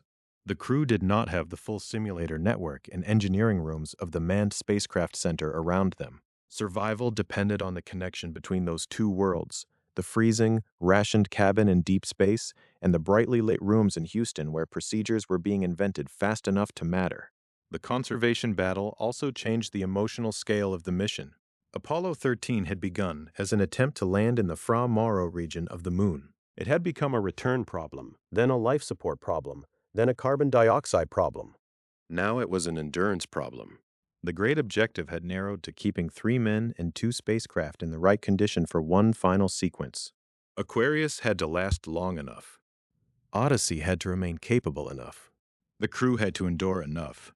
Enough became the word beneath every calculation. Not warm. Warm enough. Not hydrated. Hydrated enough. Not fully powered. Powered enough. Not normal. Never again normal. Only enough to reach the point where Earth's atmosphere could take over the work that engines and batteries had been doing. And somewhere ahead, that moment was waiting. The command module that had gone quiet after the explosion would have to be awakened. Its systems would have to come back in the right order, with limited power and no room for casual error. The same method that had shaped the mailbox and the conservation plan would have to shape the final act. Procedures written on Earth, tested in simulators, and read across the distance to a crew that had been cold, thirsty, and careful with every Ampere-Hour. Aquarius was still alive. Odyssey was still silent. And the path home now depended on turning silence back into a spacecraft. Aquarius was still alive, but it was not the spacecraft that could finish the mission. That had always been the quiet limit beneath the lifeboat plan. The lunar module could shelter the crew, carry them around the moon, help aim the combined spacecraft, and spend its descent engine in burns it had never been designed to perform. It could keep James A. Lovell Jr., John L. Swigert Jr., and Fred W. Hayes Jr. alive in the cold, dim passage home. But it could not take them through Earth's atmosphere.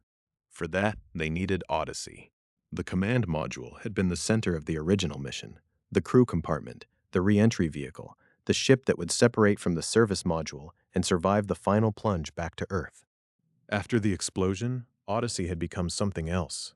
It was a damaged, power-starved spacecraft that could no longer support the journey. Its fuel cells had been crippled with the loss of oxygen. Its systems had been shut down to preserve the batteries needed for re-entry. It was no longer the place where the crew lived. It was a promise being saved for later. Now later was approaching. The final checklist problem was not simply to turn Odyssey on. In ordinary speech, a restart sounds like a switch, a return, a reversal of a shutdown. In Apollo 13, it was a sequence. It was timing. It was electrical load. It was heat, guidance, communications, life support, and the fragile discipline of doing things in the right order after days of fatigue, thirst, cold, and uncertainty. NASA's account emphasizes that the procedures did not exist in ready-made form for the exact condition Apollo 13 was in. The command module had been powered down in an emergency to save what remained of its re-entry capability. The crew had moved into Aquarius. The normal mission plan had been discarded. The spacecraft stack had been flown home under emergency rules, with the lunar module serving as power source, shelter, and engine platform. So the restart of Odyssey had to be invented under control. At the Manned Spacecraft Center in Houston, Texas, now Johnson Space Center, the simulators became a second spacecraft. They could not make the cold go away in Aquarius. They could not shorten the distance between the crew and Earth.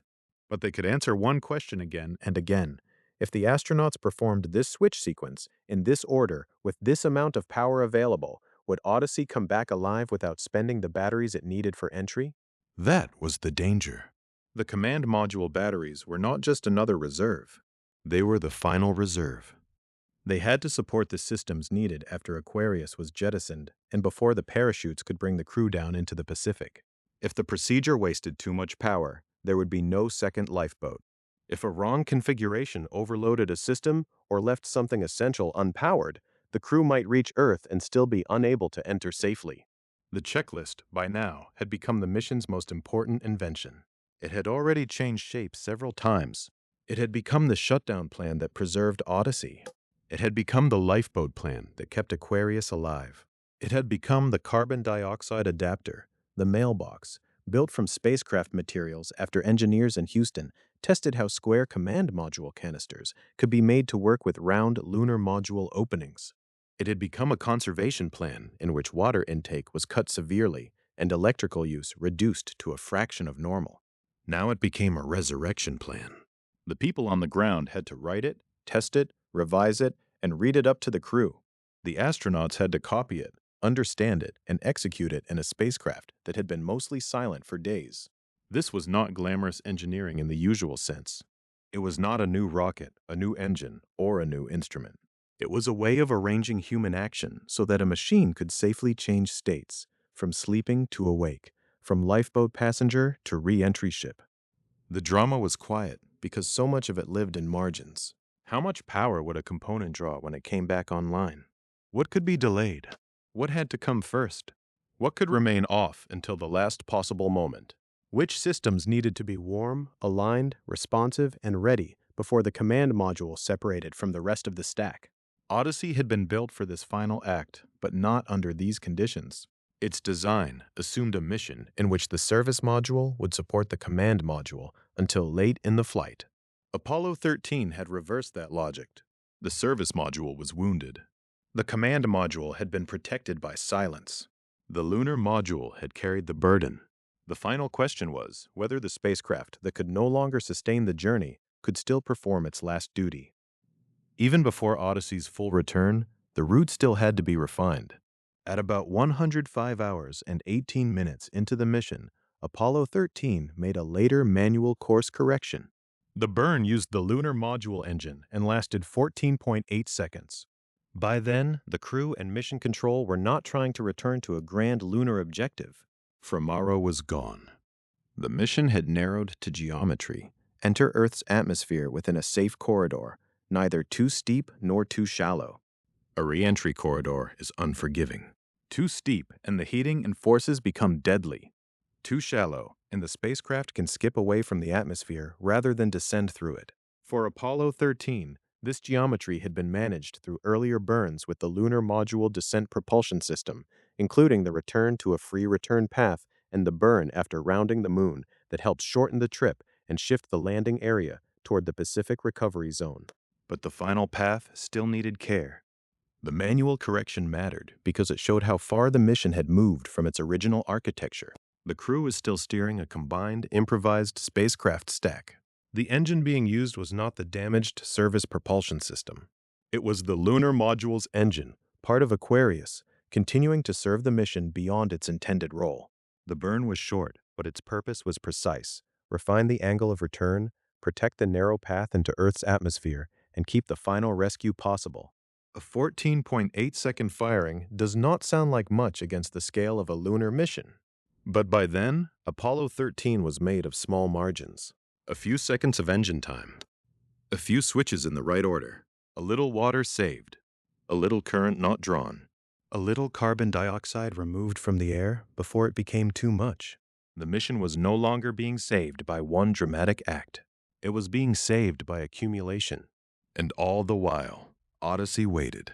To awaken the command module, the crew would have to leave behind the strange security of Aquarius.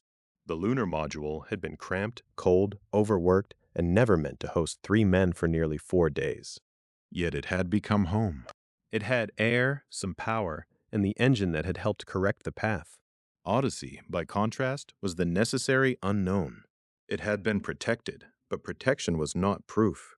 Only the restart would show whether it could still serve as the re-entry vehicle. In Houston, the procedures continued to move through the discipline that had defined the emergency. Nothing could be merely guessed and sent. The new steps had to be tested in simulators before they were read to the crew. This was the essential partnership of Apollo 13, astronauts inside a damaged spacecraft, and controllers and engineers on Earth using the best available copies of that spacecraft to avoid making the real one worse.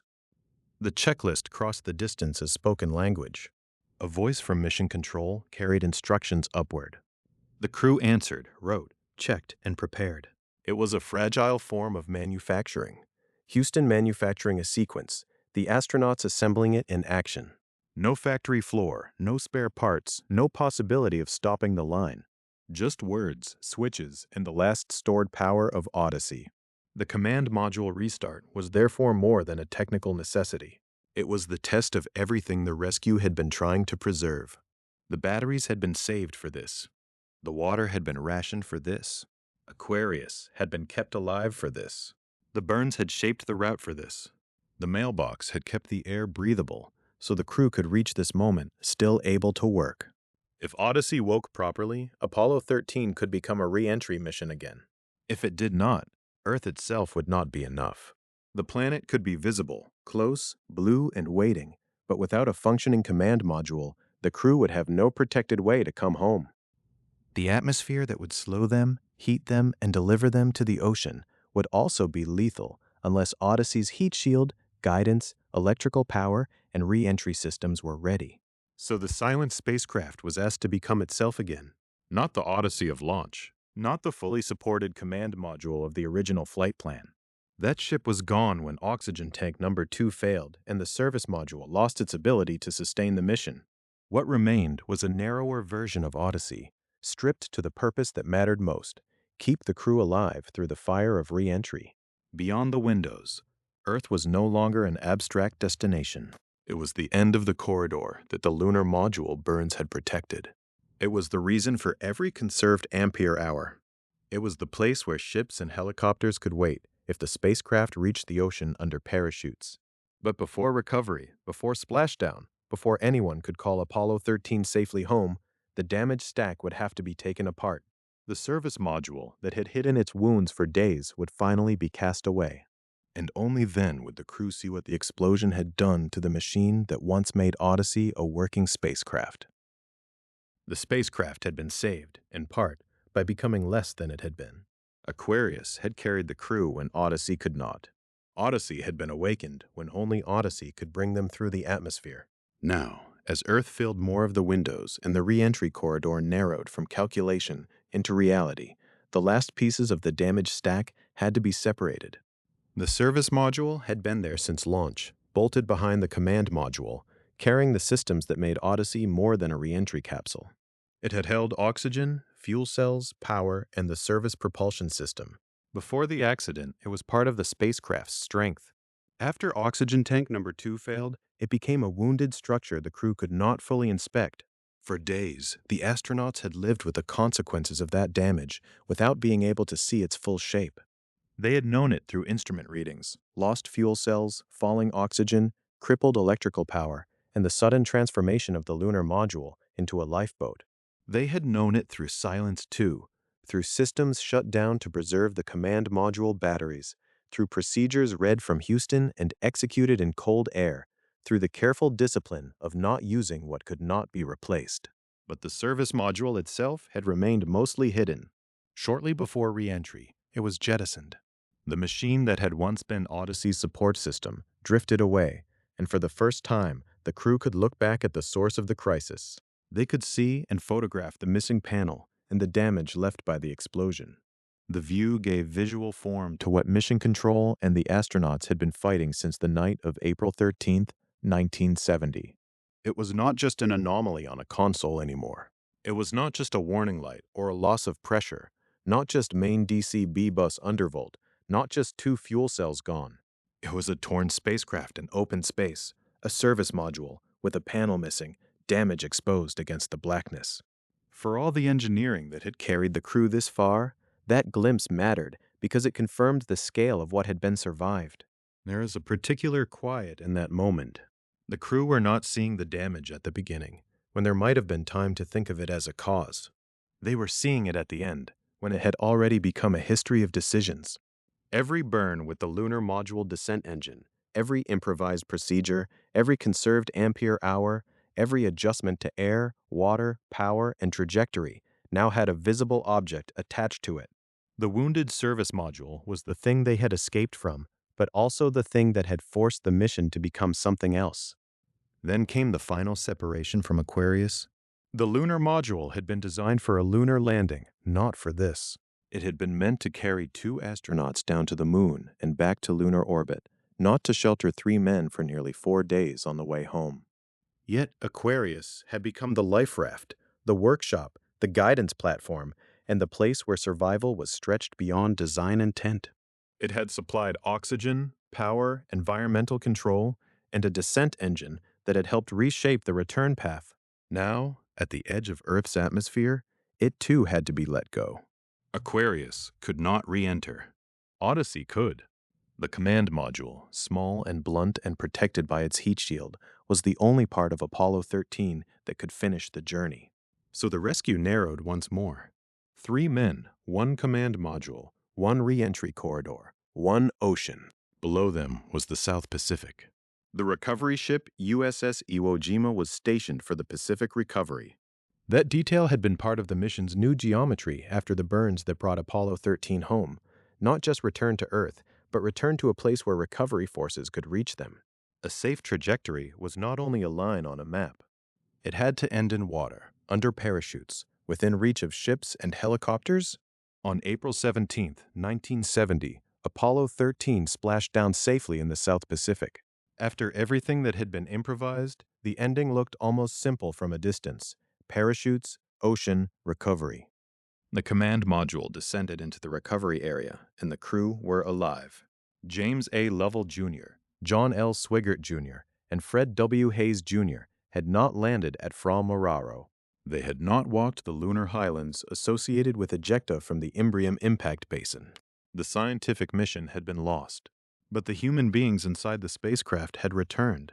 That is why Apollo 13 has often been remembered through the phrase successful failure.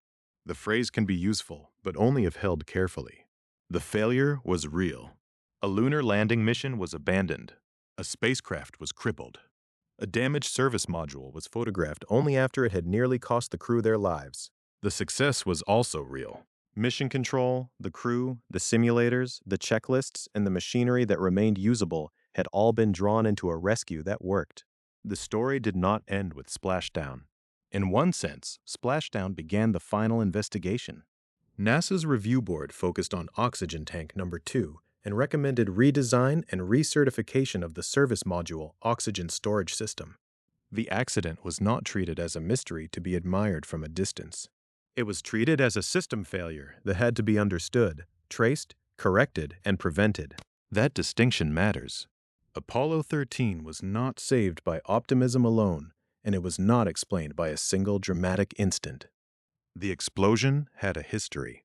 The tank had a history. The service module oxygen system had a design history. The response had a procedural history, written in real time across consoles, simulators, checklists, and radio calls. After recovery, the same discipline turned backward, asking how the failure had been allowed to travel into space and what had to change before another crew flew. For Apollo 14 and later missions, NASA and North American Rockwell redesigned the oxygen tank system. They added a 3rd tank in a different bay. They upgraded thermostats. They removed stirring fans. They sheathed wiring in stainless steel. Each of those changes was specific, mechanical, and plain. None had the drama of a radio call from deep space. but each belonged to the afterlife of the crisis. A third tank in a different bay meant more separation, more resilience, less dependence on one vulnerable arrangement.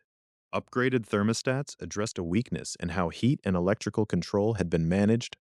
Removing stirring fans changed what could happen inside the tanks. Stainless steel sheathing around wiring added protection where damaged insulation had become part of the danger. These were not symbolic fixes. They were lessons made into hardware. In the end, Apollo 13 sits between invention and rivalry in a quieter way than a race between companies or nations. Its rivalry was between complexity and control, between what a spacecraft was designed to do and what failure demanded of it, between the printed checklist and the living procedure. It showed that engineering is not only the making of machines, it is also the making of habits, tests, reviews, redundancies, and language precise enough to be trusted when fear would make precision difficult. Odyssey had been built to take astronauts to the moon and bring them home. Aquarius had been built to land on the moon and rise again from its surface. Neither spacecraft completed the mission imagined for it when Apollo 13 left Kennedy Space Center on April 11, 1970. Yet together, damaged and repurposed, they carried 3 men around the moon and back to Earth. The Fra Mauro landing would wait for Apollo 14. The photographs of the damaged service module, the safe splashdown near USS Iwo Jima, and the redesigns that followed would become Apollo 13's legacy.